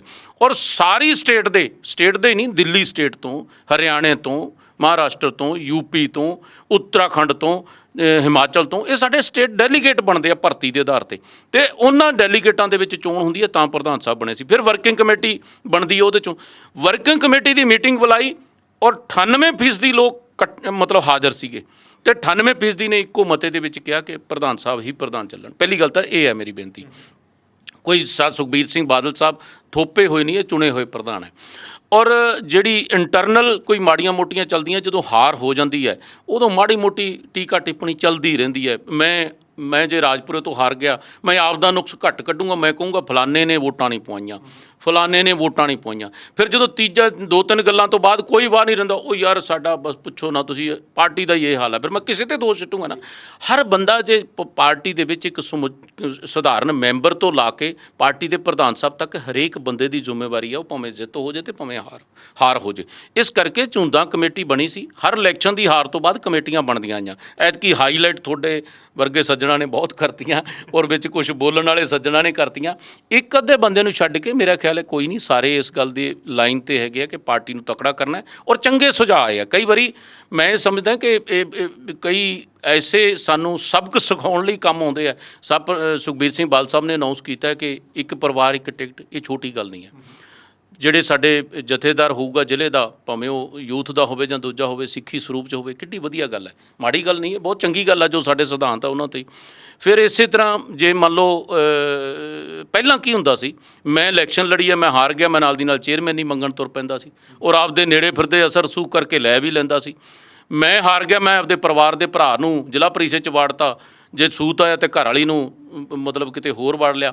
ਇਸ ਚੀਜ਼ ਨੂੰ ਰੋਕ ਲਾਈ ਹੈ ਪਾਰਟੀ ਨੇ ਕਿ ਜਿੰਨੀਆਂ ਵੀ ਪੋਸਟਾਂ ਰਾਜ ਸਭਾ ਤੋਂ ਲੈ ਕੇ ਪੰਜਾਬ ਦੀਆਂ ਚੇਅਰਮੈਨੀਆਂ, ਜ਼ਿਲ੍ਹੇ ਦੀਆਂ ਚੇਅਰਮੈਨੀਆਂ, ਬਲਾਕ ਜਿੰਨੀਆਂ ਵੀ ਚੇਅਰਮੈਨੀਆਂ ਨੋਮੀਨੇਸ਼ਨ ਵਾਲੀਆਂ ਪੋਸਟਾਂ ਨੇ, ਉਹ ਸਾਰੀਆਂ ਵਰਕਰਾਂ ਨੂੰ ਜਾਣਗੀਆਂ, ਨਾ ਕੋਈ MLA ਜਾਂ ਡਿਫੀਟਡ MP ਨੂੰ ਜਾਣੀਆਂ ਜਾਂ ਉਹਦੇ ਪਰਿਵਾਰ 'ਚੋਂ ਜਾਣੀਆਂ। ਮਤਲਬ ਮੇਰੇ ਕਹਿਣ ਦਾ ਮਤਲਬ ਇਹ ਜਿਹੜੀ ਸਾਨੂੰ ਹਾਰ ਹੈ ਇਹ ਮਜ਼ਬੂਤ ਕਰਕੇ ਨਿਕਲੇਗੀ। ਇਹ ਵੱਖਰੀ ਗੱਲ ਹੈ ਕਿ ਇਮਾਨਦਾਰੀ ਨਾਲ ਸਾਰਿਆਂ ਨੂੰ ਧਰਤੀ ਦੇ ਉੱਤੇ ਕੰਮ ਕਰਨਾ ਪਏਗਾ, ਲੋਕਾਂ ਦੀ ਸ਼ਾਮਾਂ ਦੇ ਉੱਤੇ ਪੂਰਾ ਉਤਰਨਾ ਪਏਗਾ, ਕਿਉਂਕਿ ਆਮ ਆਦਮੀ ਪਾਰਟੀ ਨੇ ਜਿੰਨੀਆਂ ਵੱਡੀਆਂ ਗੱਲਾਂ ਕੀਤੀਆਂ ਉਹਦੇ ਤੇ ਪੂਰੇ ਨਹੀਂ ਉਤਰ ਰਹੀ ਜੀ। ਸਾਡੀ ਛੱਡੋ, ਅੱਜ ਇਹਨਾਂ ਦੇ ਵਲੰਟੀਅਰ ਹੀ ਕਹਿੰਦੇ ਆ ਨਾ, ਤੁਸੀਂ ਅੰਦਾਜ਼ਾ ਲਾਓ ਕਦੇ ਚੀਫ ਸੈਕਟਰੀ ਨਾਲ ਰੌਲਾ ਪਿਆ ਕਿਸੇ ਸਰਕਾਰ ਦਾ ਦੇਖਿਆ ਸੀ? ਕਦੇ ਕਿਸੇ DGP ਨਾਲ ਰੌਲਾ ਪਿਆ ਕਦੇ ਦੇਖਿਆ ਸੀਗਾ? ਅਸੀਂ DGP ਬਦਲਿਆ ਸੀ ਜਦੋਂ ਉਹ ਬਹਿਬਲ ਕਲਾਂ ਗੋਲੀ ਕਾਂਡ ਹੋ ਗਿਆ, ਅਤੇ DGP ਬਦਲਿਆ ਸੀਗਾ ਤਾਂ ਕਿ ਲੋਕਾਂ ਦੇ ਵਿੱਚ ਗੁੱਸਾ ਸੀ ਕਿ ਪੁਲਿਸ ਨੇ ਗੋਲੀ ਗਲਤ ਚਲਾਈ ਅਤੇ ਬਦਲਤਾ ਸੀਗਾ। ਇੱਥੇ ਤਾਂ ਜਬਰੀ ਛੁੱਟੀ 'ਤੇ ਭੇਜੀ ਜਾਂਦੇ ਆ।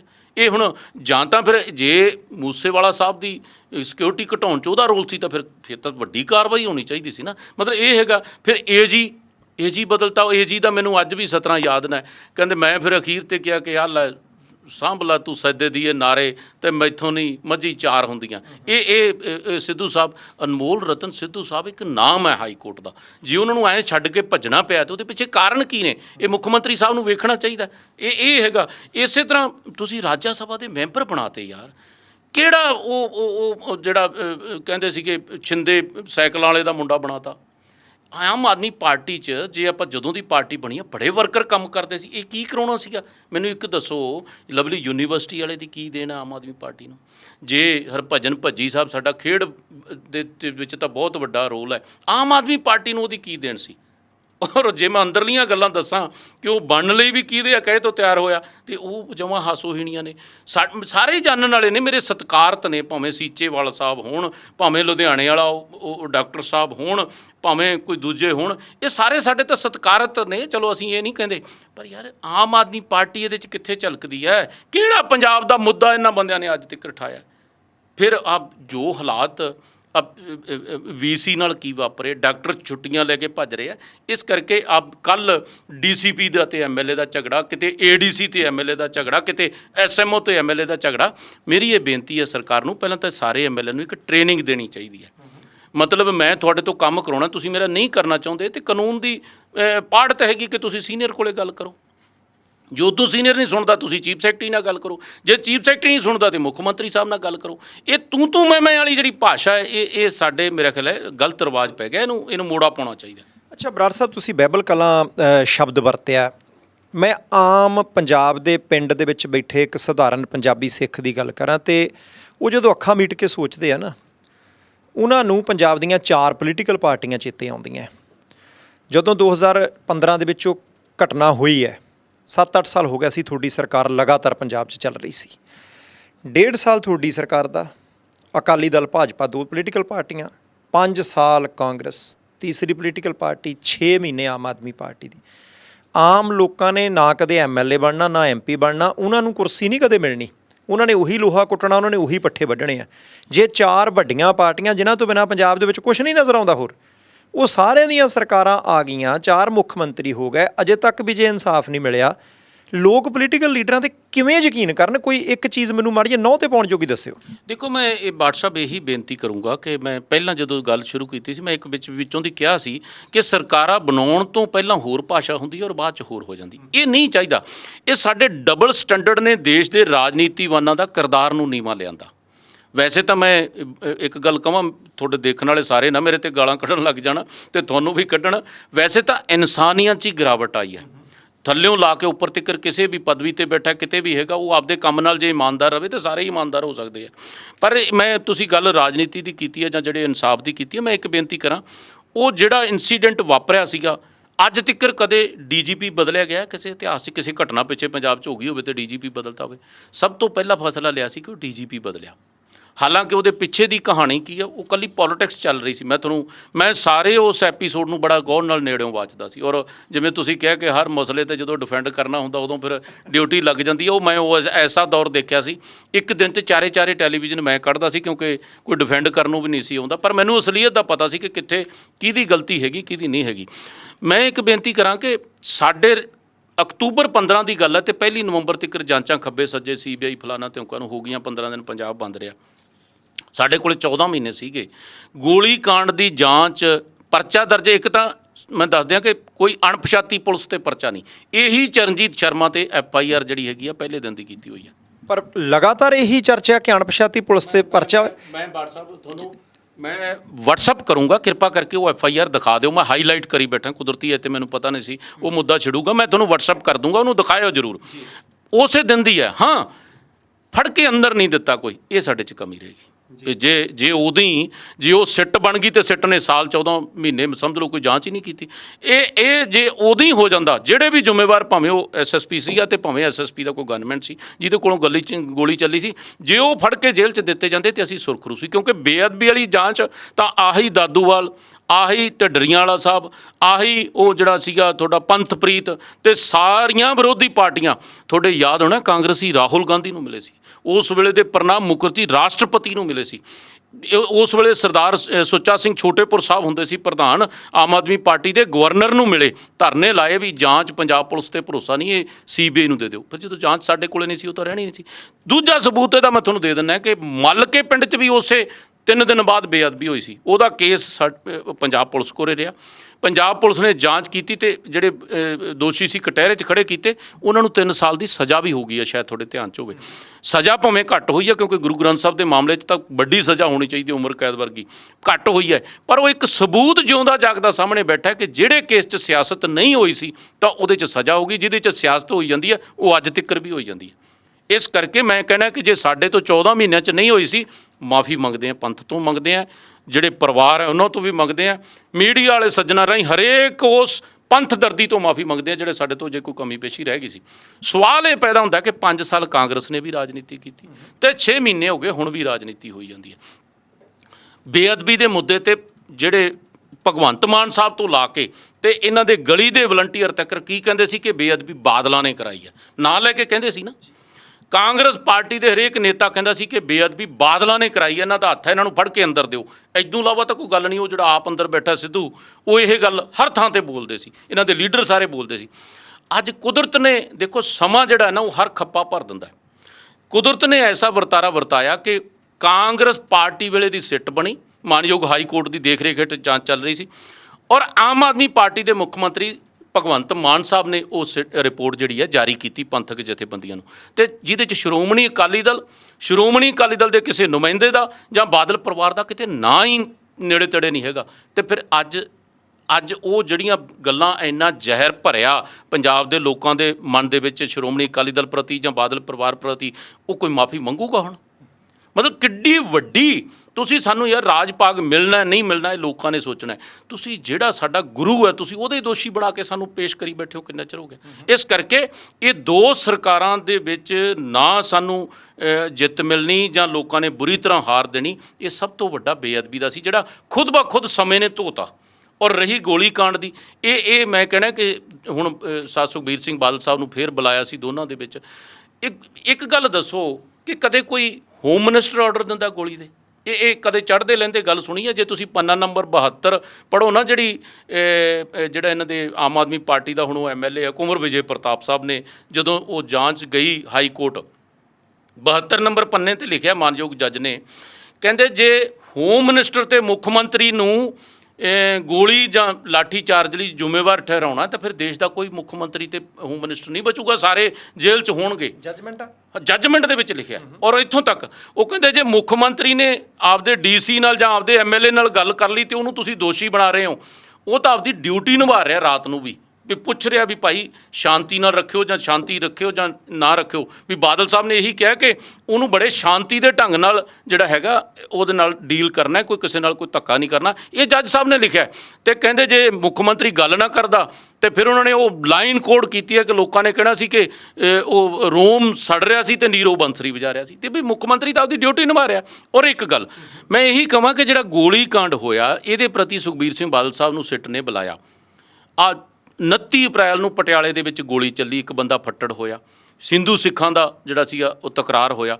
ਕੀ ਮੁੱਖ ਮੰਤਰੀ ਸਾਹਿਬ ਨੇ ਆਰਡਰ ਦਿੱਤਾ ਸੀ? ਕਿਉਂਕਿ ਹੋਮ ਮਿਨਿਸਟਰ ਮੁੱਖ ਮੰਤਰੀ ਸਾਹਿਬ ਹੈ। ਕ੍ਰਿਸਚਨਾਂ ਦਾ ਕਿੱਡਾ ਵੱਡਾ ਵਿਵਾਦ ਛਿੜ ਗਿਆ, ਕੀ ਮੁੱਖ ਮੰਤਰੀ ਸਾਹਿਬ ਨੇ ਉੱਥੇ ਕਿਹਾ? ਜਾਂ ਡੇਰਾ ਪ੍ਰੇਮੀਆਂ ਦਾ ਜਿਹੜਾ ਬਿਆਸ ਵਾਲਿਆਂ ਦਾ ਤੇ ਸਿੱਖਾਂ ਦਾ ਹੋ ਗਿਆ, ਉੱਥੇ ਗੋਲੀ ਚਲਾਉਣੀ ਪਈ ਹੈ, ਕੀ ਮੁੱਖ ਮੰਤਰੀ ਸਾਹਿਬ ਨੇ ਆਰਡਰ ਦਿੱਤਾ? ਇਸ ਕਰਕੇ ਮੇਰੀ ਇਹ ਬੇਨਤੀ ਹੈ, ਔਰ ਮੈਨੂੰ ਇਹ ਵੀ ਅਹਿਸਾਸ ਹੈ ਕਿ ਭਗਵੰਤ ਮਾਨ ਸਾਹਿਬ ਵੀ ਅੱਜ ਉਸ ਚੇਅਰ 'ਤੇ ਬੈਠੇ ਆ ਜਿੱਥੇ ਦਸਤਖਤ ਕਰਨੇ ਹੁੰਦੇ ਆ, ਕਿਉਂਕਿ ਇਹ ਜਿਹੜਾ ਚਲਾਨ ਜਾਣਾ ਹੈ ਜਿੱਥੋਂ ਤੱਕ ਮੈਨੂੰ ਸੰਭਵ ਹੈ ਕਿ ਹੋਮ ਮਿਨਿਸਟਰ ਦੇ ਸਾਈਨਾਂ ਨਾਲ ਜਾਣਾ। ਔਰ ਉੱਥੇ ਜਦੋਂ ਬੰਦੇ ਨੇ ਇਨਸਾਫ ਜਦੋਂ ਕਰਨਾ ਪੈਂਦਾ, ਜਦੋਂ ਬੰਦਾ ਦਸਤਖਤ ਕਰਦਾ ਨਾ, ਉਦੋਂ ਸੋਚ ਕੇ ਕਰਦਾ, ਕਿਉਂਕਿ ਪਰਮਾਤਮਾ ਨੂੰ ਜਾਣ ਦੇਣੀ ਹੈ। ਮੈਨੂੰ ਇਹ ਲੱਗਦਾ ਕਿ ਇਨਸਾਫ ਕਰਨਗੇ, ਕਿਸੇ ਕਿਸਮ ਦੀ ਰਾਜਨੀਤੀ ਨਹੀਂ ਕਰਨਗੇ, ਔਰ ਇਹਦੇ ਨਾਲ ਜੇ ਇਨਸਾਫ ਹੋਊਗਾ ਤੇ ਸਾਡਾ ਕਿਤੇ ਨੇੜ ਤੇੜ ਦਾ ਵੀ ਵਾਹ ਵਾਸਤਾ ਨਹੀਂ ਹੋਊਗਾ। ਹਾਂ, ਸਾਡੀ ਸਰਕਾਰ ਦੇ ਦੌਰਾਨ ਵਾਪਰਿਆ ਇਹ ਸਾਡੇ ਲਈ ਬੜਾ ਹੀ ਦਰਦ ਭਰਿਆ ਹਾਲਾਤ ਸੀਗੇ, ਨਹੀਂ ਹੋਣਾ ਚਾਹੀਦਾ। ਮੈਂ ਇਹੀ ਗੱਲ ਤੁਹਾਡੇ ਨਾਲ ਕਰਨੀ ਸੀ ਕਿ ਠੀਕ ਹੈ, ਤੁਸੀਂ ਕਹਿ ਦਿੱਤਾ ਕਿ ਸੁਖਬੀਰ ਸਿੰਘ ਬਾਦਲ ਸਾਹਿਬ ਜਾਂ ਵੱਡੇ ਬਾਦਲ ਸਾਹਿਬ ਦਾ ਕੋਈ ਲੈਣਾ ਦੇਣਾ ਨਹੀਂ, ਹੇਠਲੇ ਪੱਧਰ 'ਤੇ ਸੀ। ਜਦ ਦੋਨਾਂ ਘਟਨਾਵਾਂ ਦਾ ਕੋਈ ਮੇਲ ਜੋਲ ਨਹੀਂ, ਇਹ ਤਾਂ ਮਨ ਦੇ ਵਿੱਚ ਕਹਿ ਰਿਹਾ। 1984 ਦੇ ਵਿੱਚ ਸਿੱਖ ਕਤਲੇਆਮ ਹੋਇਆ, ਕਿੰਨੇ ਬੰਦਿਆਂ 'ਤੇ ਦੋਸ਼ ਲੱਗੇ, ਅਦਾਲਤਾਂ ਨੇ ਬਰੀ ਕਰਤੇ ਜੀ, ਸਬੂਤ ਹੈ ਨਹੀਂ। ਇਹਦਾ ਮਤਲਬ ਇਹ ਨਹੀਂ ਸੀ ਕਿ ਕਤਲੇਆਮ ਨਹੀਂ ਸੀ ਹੋਇਆ। ਜਿਸ ਉਹ ਬੰਦੇ ਮੰਨ ਲੈਨੇ ਕਿ ਉਹਨਾਂ ਬੰਦਿਆਂ ਦਾ ਕੋਈ ਦੋਸ਼ ਨਹੀਂ ਸੀ, ਪਰ ਕਿਸੇ ਨਾ ਕਿਸੇ ਨੇ ਤਾਂ ਕੀਤਾ, ਤੇ ਸਰਕਾਰਾਂ ਦੀ ਜ਼ਿੰਮੇਵਾਰੀ ਸੀ ਕਿ ਉਹਨਾਂ ਬੰਦਿਆਂ ਨੂੰ ਲੱਭਦੇ, ਉਹਨਾਂ ਬੰਦਿਆਂ ਨੂੰ ਸਮਾਂਬੱਧ ਸਜ਼ਾਵਾਂ ਮਿਲਦੀਆਂ। ਇੱਥੇ ਅਸੀਂ ਨਹੀਂ ਕਹਿੰਦੇ ਕਿ ਕਸੂਰ ਇਹਨਾਂ ਦੋਨਾਂ ਸ਼ਖਸੀਅਤਾਂ ਦਾ, ਪਰ ਜਿਹਦਾ ਕਸੂਰ ਸੀ ਸਰਕਾਰ ਸੀ ਉਸ ਵੇਲੇ, ਕਿਤੇ ਨਾ ਕਿਤੇ ਉਸ ਪੱਖੋਂ ਤਾਂ ਕਮਜ਼ੋਰੀ ਰਹਿ ਗਈ ਨਾ। ਦੇਖੋ ਦੋ ਗੱਲਾਂ ਮੈਂ ਪਹਿਲਾਂ ਕਹਿ ਦਿਆਂ ਕਿ ਬੇਅਦਬੀ ਦੀ ਸਾਡੇ ਕੋਲੇ ਜਾਂਚ ਸੀ ਨਹੀਂ। ਪਹਿਲੀ ਗੱਲ ਇੱਕ ਤਾਂ ਇਹ ਤਾਂ ਹੋ ਗਈ ਨਾ, ਜਿਹੜਾ ਸਾਡੇ ਲਈ ਸਭ ਤੋਂ ਵੱਡਾ ਸਾਡੇ ਮਨ ਦੇ ਉੱਤੇ ਇੱਕ ਬੋਝ ਸੀ ਕਿ ਬੇਅਦਬੀ ਦੇ ਦੋਸ਼ੀ ਬਣਾ ਰਹੇ ਆ, ਇਹ ਪਹਿਲੀ ਗੱਲ ਤਾਂ ਉਹ ਹੈ ਨਹੀਂ ਸੀ। ਗੋਲੀ ਕਾਂਡ ਦੀ ਮੈਂ ਮਾਫੀ ਮੰਗ ਚੁੱਕਿਆ ਨਾ ਕਿ ਸਾਥੋਂ ਦੇਰੀ ਹੋਈ ਤੇ ਲੋਕਾਂ ਨੇ ਸਜ਼ਾ ਵੀ ਦਿੱਤੀ ਹੈ, ਇਹਦੇ 'ਚ ਕੋਈ ਦੋ ਰਾਏ ਨਹੀਂ। ਪਰ ਹੁਣ ਵਾਲਿਆਂ ਨੂੰ ਮੇਰੀ ਬੇਨਤੀ ਹੈ ਕਿ ਰਾਜਨੀਤੀ ਨਾ ਕਰਨ। ਜਿਹੜੇ ਵੀ ਪੁਲਿਸ ਮੁਲਾਜ਼ਮ ਦੇ ਗੋਲੀ ਚੱਲੀ, ਪਰ ਇੱਕ ਬੜਾ ਵੱਡਾ ਪਹਿਲੂ ਹੈ ਇਹਦੇ 'ਚ। ਮੈਂ ਤੁਹਾਨੂੰ ਇੱਕ ਗੱਲ ਦੱਸਾਂ ਕਿ ਬੜੀ ਇਹ ਪੇਚੀਦਾ ਮਾਮਲਾ ਹੈਗਾ। 52 ਕੇ 56 ਬੰਦੇ ਪੁਲਿਸ ਦੇ ਜ਼ਖਮੀ ਹੋਏ ਆ ਉਸ ਘਟਨਾ 'ਚ। ਹੁਣ ਉਹ ਜੇ ਅਸੀਂ ਉਹਦੀ ਗੱਲ ਕਰਦੇ ਹਾਂ ਨਾ, ਤਾਂ ਸਾਡੇ ਤੇ ਹੋਰ ਡਲੇ ਮਾਰਨ ਨੂੰ ਲੋਕ ਤਿਆਰ ਹੁੰਦੇ ਆ। ਹਾਲਾਂਕਿ ਉਹ ਹੈ ਤੇ ਪੰਜਾਬ ਵਾਸੀ ਨੇ, ਉਹ ਕਿਹੜੇ ਸਾਡੇ ਕੋਈ ਪਾਕਿਸਤਾਨ ਦੇ ਸੀ ਜਿਹੜੇ ਪੰਜਾਬ ਪੁਲਿਸ ਦੇ ਮੁਲਾਜ਼ਮ ਸੀ ਵਿਚਾਰੇ। ਇਸ ਕਰਕੇ ਉੱਥੇ ਹਾਲਾਤ ਉਤਪੰਨ ਹੋਏ। ਕੋਟਕਪੂਰਾ ਹੁਣ ਗੋਲੀ ਕਾਂਡ ਹੋਇਆ, ਇੱਕ ਬੰਦਾ ਫੱਟੜ ਹੋਇਆ ਜਿਹਦੇ ਬਿਆਨਾਂ ਦੇ ਆਧਾਰ ਤੇ ਪਰਚਾ ਦਰਜ ਆ, ਪਹਿਲਾਂ ਵੀ ਸੀਗਾ, ਦੁਬਾਰੇ ਫੇਰ ਕਰ ਲਿਆ ਗਿਆ। ਤੇ ਜੇ ਮੰਨ ਲਓ ਉੱਥੇ 40 42 ਜਾਂ 52 ਕਿ 56 ਜਿੰਨੇ ਵੀ ਰਿਕਾਰਡ ਤੇ ਆ, ਮੇਰੇ ਕੋਲ ਤਾਂ ਧਿਆਨ 'ਚ ਹੈ ਨਹੀਂ ਗੇ ਵੀ ਕਿੰਨੇ ਆ, ਪਰ ਹੈਗੇ 40 ਤੋਂ ਤੇ 56 ਦੇ ਵਿਚਾਲੇ ਆ ਜਿਹੜੇ ਮੁਲਾਜ਼ਮ ਫੱਟੜ ਹੋਏ। ਔਰ 2-4 ਮੁਲਾਜ਼ਮ ਬਾੜ ਸਾਹਿਬ ਐਸੇ ਫੱਟੜ ਹੋਇਆ ਕਿ ਸਰੀਰਕ ਪੱਧਰ ਤੋਂ ਨਕਾਰਾ ਹੋ ਗਏ। ਉਹਨਾਂ ਨੂੰ ਪੁਲਿਸ ਨੇ ਮਤਲਬ ਰਿਟਾਇਰ ਕਰਤਾ ਕਿ ਤੁਸੀਂ ਨੌਕਰੀ ਦੇ ਯੋਗ ਨਹੀਂ ਰਹੇ। ਤੇ ਉਹਨਾਂ ਦਾ ਵੀ ਤਾਂ ਪੱਖ ਇੱਕ ਪਾਸੇ ਹੈਗਾ ਨਾ। ਇਸ ਕਰਕੇ ਮੇਰੀ ਤਾਂ ਬੇਨਤੀ ਹੈ ਕਿ ਇਹਨੂੰ ਸਿਰੇ ਲਾਉਣ। ਜਦੋਂ ਇਹਦਾ ਜਾਂਚ ਸਿਰੇ ਲੱਗ ਜੂਗੀ, ਸਾਨੂੰ ਕੁਦਰਤ ਵੱਲੋਂ ਪਰਮਾਤਮਾ ਤੋਂ ਡਰ ਕੇ ਕਹਿਣਾ ਕਿ ਸਾਨੂੰ ਆਪੇ ਹੀ ਸੁਰਖਰੂ ਹੋ ਜਾਵਾਂਗੇ। ਡਿਲੇ ਸਾਨੂੰ ਸਿਰਫ ਦੇਰੀ ਦਾ ਹੀ ਇੱਕ ਨੁਕਸ ਹੈ ਨਾ ਸਾਡੇ 'ਚ। ਅਸੀਂ ਜ਼ਿੰਮੇਵਾਰ ਤਾਂ ਨਹੀਂ ਨਾ। ਇੱਕ ਮੈਂ ਤੁਹਾਨੂੰ ਵੀ ਤੇ ਸਾਰੇ ਮੀਡੀਆ ਨੂੰ ਬੇਨਤੀ ਕਰੂੰਗਾ, ਕਿਰਪਾ ਕਰਕੇ ਇਸ ਕੇਸ ਨਾਲ 84 ਦੀ ਗੱਲ ਨਾ ਕਰੇ। 84 ਲਿਖਤੀ ਆਰਡਰ ਹੋ ਕੇ ਫੌਜਾਂ ਚਾੜੀਆਂ ਸੀ ਅਕਾਲ ਤਖਤ ਸਾਹਿਬ ਤੇ ਉਸ ਤੋਂ ਬਾਅਦ ਜਿਹੜਾ ਅਸੀਂ ਦਿੱਲੀ ਦੇ ਵਿੱਚ ਲਿਸਟਾਂ ਬਣਾ ਕੇ, ਮੈਂ ਤਾਂ ਧੰਨਵਾਦ ਕਰੂੰਗਾ ਦਲਜੀਤ ਦੋਸਾਂਝ ਸਾਹਿਬ ਦਾ ਤੇ ਉਹਨਾਂ ਦੇ ਡਾਇਰੈਕਟਰ ਦਾ, ਜਿਹੜੇ ਮੈਂ ਨਾਮ ਤਾਂ ਡਾਇਰੈਕਟਰ ਦਾ ਨਹੀਂ ਪਤਾ, ਫਿਲਮ ਇੱਕ ਪਰਿਵਾਰ ਜਾਂ ਇੱਕ ਗਲੀ ਦੀ ਉਹਨਾਂ ਨੇ ਕਹਾਣੀ ਦਿਖਾਈ ਹੈ। ਹਰ ਗਲੀ 'ਚ ਉਹ ਵਾਪਰਿਆ, ਹਰ ਘਰ ਦੇ ਵਿੱਚ ਉਹ ਵਾਪਰਿਆ ਕਿ ਸਿੱਖਾਂ ਦੀਆਂ ਵੋਟਰ ਲਿਸਟਾਂ ਲੈ ਕੇ ਸਰਕਾਰੀ ਬੱਸਾਂ ਦੇ ਵਿੱਚ ਪੁਲਿਸ ਦੇ ਤੰਤਰ ਦੇ ਨਾਲ ਸਾਰਾ ਕੁਝ ਕੀਤਾ ਗਿਆ। ਇਹ ਤੁਹਾਡੇ ਸਾਹਮਣੇ ਨਹੀਂ। ਇਸ ਕਰਕੇ 84 ਬਹੁਤ ਵੱਡਾ ਜ਼ਖਮ ਹੈ। ਬਰਾੜ ਸਾਹਿਬ, ਮੈਂ ਉਹਨੂੰ ਜੋੜਿਆ ਨਹੀਂ ਸੀ, ਮੈਂ ਸਿਰਫ ਇਹ ਉਦਾਹਰਣ ਦਿੱਤੀ ਸੀ ਕਿ ਜਿਹੜਾ ਵੀ ਬੰਦਾ ਜ਼ਿੰਮੇਵਾਰ ਹੈ ਉਹਨੂੰ ਤਾਂ ਖਿੱਚ ਲਈਏ ਨਾ, ਕਿ ਆਪ ਦੀ ਜ਼ਿੰਮੇਵਾਰੀ ਤੋਂ ਪਰੇ ਹੋ ਕੇ ਆਪਣੀਆਂ ਜ਼ਿੰਮੇਵਾਰੀਆਂ ਜਾਣੀ ਘੱਟ ਜ਼ਰੂਰ ਜਾਂਦੀਆਂ ਪਰ ਮੁੱਕਦੀਆਂ ਨਹੀਂ। ਮੈਂ ਤਾਂ ਕਹਿਤੇ ਹਾਂ ਕਿ ਜੇ ਸਾਥੋਂ ਡਿਲੇ ਹੋਈ ਹੈ ਤੇ ਲੋਕਾਂ ਨੇ ਸਜ਼ਾ ਦੇਤੀ। ਮੈਂ ਮਾਫੀ ਚਾਹੁੰਦਾ ਜਿਹੜੀ ਡਿਲੇ ਹੋਈ ਹੈ, ਬਾਰ-ਬਾਰ ਮਾਫੀ ਚਾਹੁੰਦਾ ਉਸ ਗੱਲ ਦੀ। ਅੱਛਾ ਬਰਾੜ ਸਾਹਿਬ, ਮੈਂ ਹੁਣ ਆਪਾਂ ਅੰਤਲੇ ਪਾਸੇ ਨੂੰ ਜਾਣਾ ਹੈ। ਸਰਕਾਰ ਤੁਹਾਡੇ ਸ਼ਬਦਾਂ ਦੇ ਵਿੱਚ ਬਹੁਤ ਸਾਰੀਆਂ ਘਟਨਾਵਾਂ ਇੱਦਾਂ ਦੀਆਂ ਖਰੀ ਨਹੀਂ ਉਤਰ ਰਹੀ। ਮੰਨ ਲਓ ਜੇ ਸ਼੍ਰੀ ਗੁਰੂ ਗ੍ਰੰਥ ਸਾਹਿਬ ਜੀ ਦੀ ਬੇਅਦਬੀ ਜਾਂ ਉਹਦੇ ਤੋਂ ਬਾਅਦ ਵਾਲਾ ਜਿਹੜਾ ਗੋਲੀ ਕਾਂਡ ਹੈ, ਉਸ ਮਸਲੇ 'ਚ ਇਨਸਾਫ ਵਾਲੇ ਪਾਸੇ ਨੂੰ ਜੇ ਸਰਕਾਰ ਵੱਧਦੀ ਹੈ, ਜੇ ਇਮਾਨਦਾਰੀ ਨਾਲ ਵੱਧਦੀ ਹੈ, ਅਕਾਲੀ ਦਲ ਸਾਥ ਦੇਣ ਨੂੰ ਤਿਆਰ ਹੈ। ਵੇਖੋ 100% ਅਸੀਂ ਤੇ ਜੇ ਸਾਥ ਨਾ ਦੇਣਾ ਹੁੰਦਾ ਤੇ ਫਿਰ ਕੋਈ ਕਾਨੂੰਨੀ ਚਾਰਾ ਜੋ ਹੀ ਨਹੀਂ ਭਜਦੇ। ਅਸੀਂ ਉਹਨਾਂ ਨੇ ਨੋਟਿਸ ਦਿੱਤਾ, ਅਸੀਂ ਜਾ ਕੇ ਉਹਦੇ 'ਚ ਜੋ ਸਵਾਲ ਜਵਾਬ ਬਣਦੇ ਸੀ ਉਹ ਪੇਸ਼ ਹੋਏ ਆ। ਔਰ ਪਹਿਲੀ ਗੱਲ ਮੈਂ ਇੱਕ ਹੋਰ WhatsApp ਰਾਜਨੀਤੀ ਕਿੱਥੋਂ ਝਲਕਦੀ ਹੈ। ਸਰਦਾਰ ਸੁਖਬੀਰ ਸਿੰਘ ਬਾਦਲ ਸਾਹਿਬ ਐਜ਼ ਹੋਮ ਮਿਨਿਸਟਰ ਛੁੱਟੀ ਲੈ ਕੇ ਬਾਹਰ ਗਏ ਹੋਏ ਸੀ, ਉਹ ਇੱਥੇ ਹੀ ਨਹੀਂ ਸੀ, ਕਿਸੇ ਨਾਲ ਫੋਨ ਤੇ ਵੀ ਸੰਪਰਕ 'ਚ ਨਹੀਂ ਸੀ। ਤੇ ਫਿਰ ਕਿਸ ਗੱਲ ਦੀ ਹੈ? ਫਿਰ ਤਾਂ ਰਾਜਨੀਤੀ ਹੈ ਨਾ। ਮੈਂ ਸਮਝਦਾ ਕਿ 500 ਕਰੋੜ ਦੇ ਘਪਲੇ ਦਾ ਪ੍ਰੈਸ ਕਾਨਫਰੰਸ ਰੱਖ ਲਈ, ਉਹ ਜਿਵੇਂ ਅੱਜ ਰੱਖੀ ਹੋਵੇ, ਤੇ ਉਹ ਕਿਸੇ ਕਾਰਨਾਂ ਕਰਕੇ ਅਸੀਂ ਕੱਲ੍ਹ ਤੇ ਲੈ ਗਏ ਤੇ ਅਗਲੇ ਦਿਨ ਸਵੇਰੇ WhatsApp ਤੇ ਨੋਟਿਸ ਘੁੰਮਣ ਲੱਗ ਗਿਆ। ਮਤਲਬ ਆਮ ਆਦਮੀ ਪਾਰਟੀ ਜਿਹੜੇ ਕੇਜਰੀਵਾਲ ਸਾਹਿਬ ਦੇ ਜਿਹੜੇ ਪਿੱਛੇ ਸਲਾਹ ਕਰਨੇ, ਜਿਹੜੇ IIT ਤੋਂ ਤੇ ਪੜ੍ਹੇ ਲਿਖੇ ਸੱਜਣ ਨੇ, ਉਹ ਬੜੇ ਤੇਜ਼ ਨੇ। ਉਹ ਲੋਕਾਂ ਦੇ ਦਿਮਾਗਾਂ ਨਾਲ ਖੇਡਦੇ ਨੇ ਕਿ ਜਦੋਂ ਕੋਈ ਵੱਡਾ ਵਾਪਰ ਗਿਆ ਉਦੋਂ ਵੱਡਾ ਕਰ ਦਿਓ, ਮਤਲਬ ਉਦੋਂ ਵੱਡਾ ਕਰ ਦਿਓ ਤੇ ਉਹ ਫਿਰ ਆਪੇ ਜਿਹੜਾ ਦੂਜਾ ਛੋਟਾ ਹੋ ਜਾਂਦਾ। ਮਤਲਬ ਇਸ ਕਰਕੇ ਇਹ ਹੈਗਾ। ਇਹ ਮੈਂ ਕਹੂੰਗਾ ਕਿ ਜੋ ਪੰਜਾਬ ਦੇ ਵਿੱਚ ਵਾਅਦੇ ਕਰਕੇ ਆਏ ਆ, ਮੇਰੀ ਇਹ ਬੇਨਤੀ ਹੈ ਕਿ ਪ੍ਰਚੰਡ ਬਹੁਮਤ ਹੈ। ਹੁਣ ਆਹ ਨਵਾਂ ਇੱਕ ਕੰਮ ਚੱਲਿਆ। ਹੁਣ ਇਹ ਸਾਡੇ ਬਿਕਰਮ ਮਜੀਠੀਆ ਸਾਹਿਬ ਨੇ ਨਾ 5 ਦਿਨ ਪਹਿਲਾਂ ਦੱਸਤਾ ਸੀ ਕਿ ਭਗਵੰਤ ਮਾਨ ਸਾਹਿਬ ਬਾਹਰੋਂ ਆਉਣਗੇ ਤੇ ਆ ਕੇ ਹੁਣ ਸੈਸ਼ਨ ਬੁਲਾਇਆ ਜਾਊਗਾ ਕਿ ਸਾਡੇ ਕੋਲੇ ਬਹੁਮਤ ਹੈਗਾ। ਮੈਂ ਤਾਂ ਪਾਰਟੀ 'ਚ ਇਹ ਗੱਲ ਕਹੀ ਸੀ, ਮੈਂ ਕਿਹਾ ਆਪਣੇ ਤਾਂ ਉਹ ਜਿਵੇਂ ਕਹਿੰਦੇ ਹੁੰਦੇ 3 ਕੀ ਬੰਦੇ ਆ, ਵੈਸੇ ਤਾਂ ਲਿਖਦੇ ਵੀ ਭੈੜੇ ਲੱਗਦੇ ਆ। ਮੈਂ ਕਿਹਾ ਆਪਾਂ ਇਨੀਸ਼ੀਏਟਿਵ ਲੈ ਲਓ ਕਿ ਲਿਖ ਕੇ ਭੇਜ ਦਿਓ ਵੀ ਭਾਈ ਅਸੀਂ ਮੰਨ ਲਿਆ ਤੁਹਾਡਾ ਬਹੁਮਤ ਹੈਗਾ। ਤੇ ਕਾਂਗਰਸ ਵਾਲੇ ਵੀ ਲਿਖ ਕੇ ਭੇਜ ਦੇਣ, BJP ਵਾਲੇ ਵੀ ਭੇਜ ਦੇਣ, ਤੇ ਇੱਕ BSP ਦਾ ਉਹ ਵੀ ਭੇਜ ਦੇਣ, ਤਾਂ ਕਿ ਪੰਜਾਬ ਦਾ ਇਹ ਖਰਚਾ ਹੀ ਨਾ ਹੋਵੇ। ਅਸੀਂ ਦੋਨੇ ਹੱਥ ਖੜੇ ਕਰਕੇ ਕਹਿੰਦੇ ਆ ਵੀ ਤੁਹਾਡਾ ਬਹੁਮਤ ਹੈਗਾ, ਕਿਉਂ ਪੰਜਾਬ ਦਾ ਪੈਸਾ ਉਜਾੜਦੇ ਹੋ? ਫਿਰ ਹੁਣ ਇਹ ਕੋਈ ਧਾਰਾ ਹੀ ਹੈ ਨਹੀਂ। ਗਵਰਨਰ ਸਾਹਿਬ ਨੇ ਇੱਕ ਵਾਰੀ ਇਜਾਜ਼ਤ ਦੇਤੀ, ਵੀਰ ਦਵਿੰਦਰ ਸਾਹਿਬ ਸਪੀਕਰ ਰਹੇ, ਉਹਨਾਂ ਨੇ ਲਿਖਤਾ, ਪ੍ਰਤਾਪ ਬਾਜਵਾ ਸਾਹਿਬ ਨੇ ਲਿਖਤਾ, ਹੋਰ ਕਈਆਂ ਨੇ ਲਿਖਤਾ। ਉਹਨਾਂ ਨੇ ਕਿਹਾ ਯਾਰ ਪਤਾ ਤਾਂ ਕਰੋ ਵਾਕਈ ਇਸ ਤਹਿਤ ਬੁਲਾਇਆ ਜਾ ਸਕਦਾ ਕਿ ਨਹੀਂ। ਉਹ ਧਾਰਾ ਹੀ ਨਹੀਂ ਲੱਭੀ ਵੀ ਜਿਹੜਾ ਆਪ ਦੀ ਆਪ ਬਹੁਮਤ ਸਾਬਤ ਕਰਨ ਲਈ ਕੋਈ ਕਿਹੜੇ ਧਾਰਾ ਤਹਿਤ ਬੁਲਾਉਣਾ ਹੈ, ਉਹਨਾਂ ਨੇ ਰੱਦ ਕਰਤਾ। ਹੁਣ ਜਿਉਂ ਕਹਿੰਦੇ ਆ ਵੀ ਬਿਜਲੀ ਤੇ ਪਰਾਲੀ ਦਾ ਮੁੱਦਾ ਡਿਸਕਸ ਕਰਨਾ ਹੈ, ਇਕੱਲੇ ਭਾਈ ਬਿਜਲੀ ਤੇ ਪਰਾਲੀ ਦਾ ਕਿਉਂ ਕਰਦੇ ਹੋ?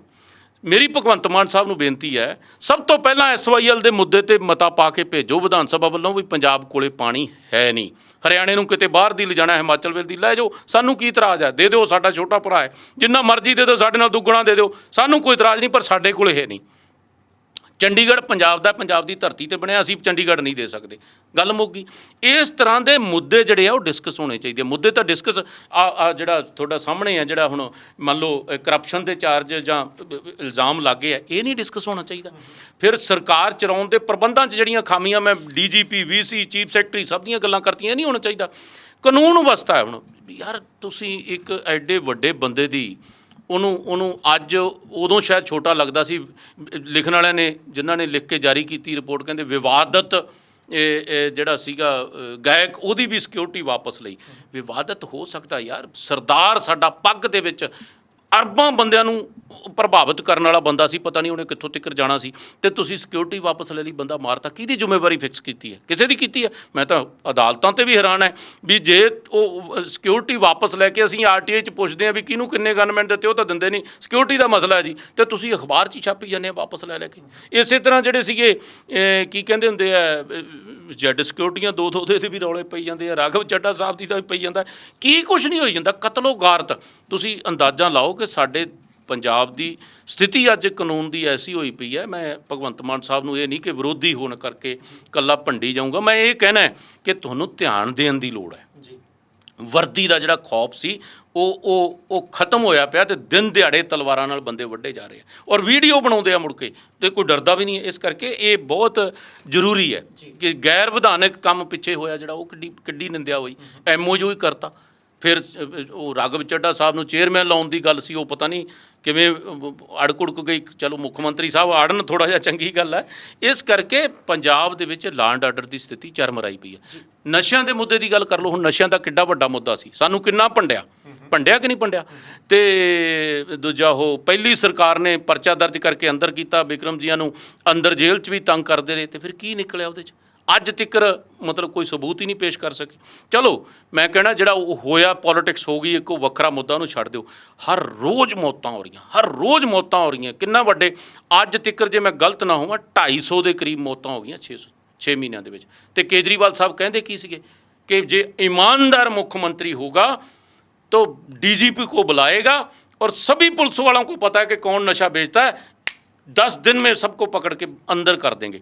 भाई 6 महीने हो गए, DGP भी तुसी ईमानदार आपदा पहला वाला बदल के दूजा ला लिया, फिर क्यों मर रहे हैं? खुदकुशियां के मामले ते ला लो तो की कहते सी कि 1 अप्रैल तो बाद कोई खुदकुशी नहीं होगी। अज 250 खुदकुशी पंजाब के जिमींदारां दी हो चुकी है। ਅੱਜ ਫਿਕਰਮੰਦੀ ਕਰ ਰਹੇ ਸੀ ਭਗਵੰਤ ਮਾਨ ਸਾਹਿਬ, ਮੈਂ ਵੇਖਿਆ PAU ਦੇ ਜਿਹੜਾ ਮੇਲੇ ਦੇ ਵਿੱਚ ਸਪੀਚ ਦੇ ਰਹੇ ਸੀ, ਫਿਕਰਮੰਦੀ ਕਰ ਰਹੇ ਸੀ। ਪਰ ਮੈਂ ਇੱਕ ਬੇਨਤੀ ਕਰਾਂ, ਫਿਕਰਮੰਦੀ ਆਪੋਜੀਸ਼ਨ ਵੇਲੇ ਗੱਲਾਂ ਕਰਨ ਵਾਲੀ ਹੁੰਦੀ ਆ, ਸਰਕਾਰ ਐਕਟ ਕਰਨ ਵਾਸਤੇ ਹੁੰਦੀ ਹੈ। ਅੱਜ ਚੰਗਾ ਹੁੰਦਾ ਜੇ ਉੱਥੇ ਐਲਾਨ ਕਰਕੇ ਆਉਂਦੇ ਕਿ ਮੈਂ ਸੂਬੇ ਦੇ ਵਿੱਚ 10 ਜਿਹੜੇ ਫੂਡ ਪ੍ਰੋਸੈਸਿੰਗ ਪਲਾਂਟ ਲਾਉਂਗਾ, ਫਲਾਨੀਆਂ ਸਬਜ਼ੀਆਂ ਅਸੀਂ ਅਗਲੇ 6 ਮਹੀਨਿਆਂ ਤੋਂ ਚੱਕਣ ਲੱਗ ਜਾਵਾਂਗੇ, ਫਿਰ ਤਾਂ ਸੀਗਾ। ਜੇ ਅਸੀਂ ਉਹੀ ਪੁਰਾਣੀਆਂ ਗੱਲਾਂ ਕਰਨੀਆਂ, ਫਿਰ ਉਹਦਾ ਕੋਈ ਇਲਾਜ ਨਹੀਂ ਹੈ। ਇਸ ਕਰਕੇ ਬਰਾੜ ਸਾਹਿਬ, ਅੰਤ ਦੇ ਵਿੱਚ ਸਭ ਤੋਂ ਗੰਭੀਰ ਮੁੱਦਾ ਤੁਸੀਂ ਕਿਹਾ ਸੀ ਸ਼੍ਰੋਮਣੀ ਗੁਰਦੁਆਰਾ ਪ੍ਰਬੰਧਕ ਕਮੇਟੀ ਦਾ, ਹਰਿਆਣੇ ਦੀ ਵੱਖਰੀ ਕਮੇਟੀ ਦਾ। ਮੈਨੂੰ ਇੱਕ ਤੌਖਲਾ ਦਾਦੂਵਾਲ ਸਾਹਿਬ ਨੇ ਕਹਿਤਾ ਕਿ ਸਾਨੂੰ ਪ੍ਰਬੰਧ ਦੇ ਦਿਓ ਗੁਰੂ ਘਰਾਂ ਦਾ। ਧਾਮੀ ਸਾਹਿਬ ਕਹਿੰਦੇ ਜੀ ਹਰਿਆਣਾ ਸਰਕਾਰ ਦੀ ਜ਼ਿੰਮੇਵਾਰੀ ਹੋਊਗੀ, ਉਹ ਜ਼ਿੰਮੇਵਾਰ ਹੋਣਗੇ ਜੇ ਸਾਡੇ ਤੋਂ ਪ੍ਰਬੰਧ ਲਿਆ, ਕਿਉਂਕਿ ਉਧਰ ਵੀ ਆਮ ਸਿੱਖ ਨੇ, ਇੱਧਰ ਵੀ ਆਮ ਸਿੱਖ ਨੇ। ਮੈਨੂੰ ਤੌਖਲਾ ਕਿ ਕਿਤੇ ਨੁਕਸਾਨ ਨਾ ਹੋ ਜਾਵੇ, ਕੋਈ ਸੁਨੇਹਾ ਦੇਣਾ ਹੋਵੇ ਜੀ। ਦੇਖੋ, ਮੇਰੀ ਇੱਕ ਬੇਨਤੀ ਹੈ ਕਿ ਜੇ ਮੈਂ ਪਰਸਨਲੀ ਤੌਰ ਤੇ ਦੇਖਾਂ ਤੇ ਮੈਂ ਉਡੀਕ ਰਿਹਾ ਕਿ ਸ਼੍ਰੀ ਅਕਾਲ ਤਖਤ ਸਾਹਿਬ ਦੇ ਜਥੇਦਾਰ ਸਾਹਿਬ ਕੀ ਸੁਨੇਹਾ ਦਿੰਦੇ ਆ। ਧਾਮੀ ਸਾਹਿਬ ਨੇ ਜਿਹੜੀ ਸਟੇਟਮੈਂਟ ਦਿੱਤੀ ਹੈ, ਮੈਂ ਉਹਦੇ ਨਾਲ ਖੜਾ ਹਾਂ, ਪਾਰਟੀ ਸਾਡੀ ਨਾਲ ਖੜੀ ਹੈ ਕਿ ਧੱਕੇ ਨਾਲ ਅਸੀਂ ਪ੍ਰਬੰਧ ਨਹੀਂ ਲੈਣ ਦੇਵਾਂਗੇ। ਪਿਛਲੇ ਵਾਰੀ ਵੀ ਐਂ ਕੀਤਾ ਸੀਗਾ, ਜੇ ਤੁਹਾਡੇ ਯਾਦ ਹੋਵੇ, ਤੇ ਅਸੀਂ ਪਿਛਲੇ ਵਾਰੀ ਵੀ ਜਾ ਕੇ ਗੁਰਦੁਆਰਿਆਂ ਦਾ ਪ੍ਰਬੰਧ ਜਿਹੜਾ ਉਹ ਲੈਣ ਤੋਂ ਸਰਕਾਰ ਨੂੰ ਰੋਕਤਾ ਸੀ, ਨਾਲੇ ਜਾਬਰ ਕਾਂਗਰਸ ਦੀ ਸਰਕਾਰ ਸੀਗੀ। ਇਸ ਵਾਰੀ ਵੀ ਧੱਕੇ ਨਾਲ ਨਹੀਂ ਰਹਿਣ ਦੇਵਾਂਗੇ। ਔਰ ਮੇਰੀ ਭਾਰਤੀ ਜਨਤਾ ਪਾਰਟੀ ਦੀ ਸਰਕਾਰ ਨੂੰ ਬੇਨਤੀ ਹੈ ਕਿ ਤੁਹਾਡੀ ਜਿਹੜੀ ਇਹ ਇਸ ਗੱਲ ਤੇ ਤੁਹਾਡਾ ਇੱਕ ਬੜਾ ਵੱਡਾ ਇਮਤਿਹਾਨ ਹੈ ਕਿ ਤੁਸੀਂ ਕਹਿੰਦੇ ਹੋ ਧਰਮ 'ਚ ਅਸੀਂ ਦਖਲ ਦਿੰਦੇ ਨਹੀਂ।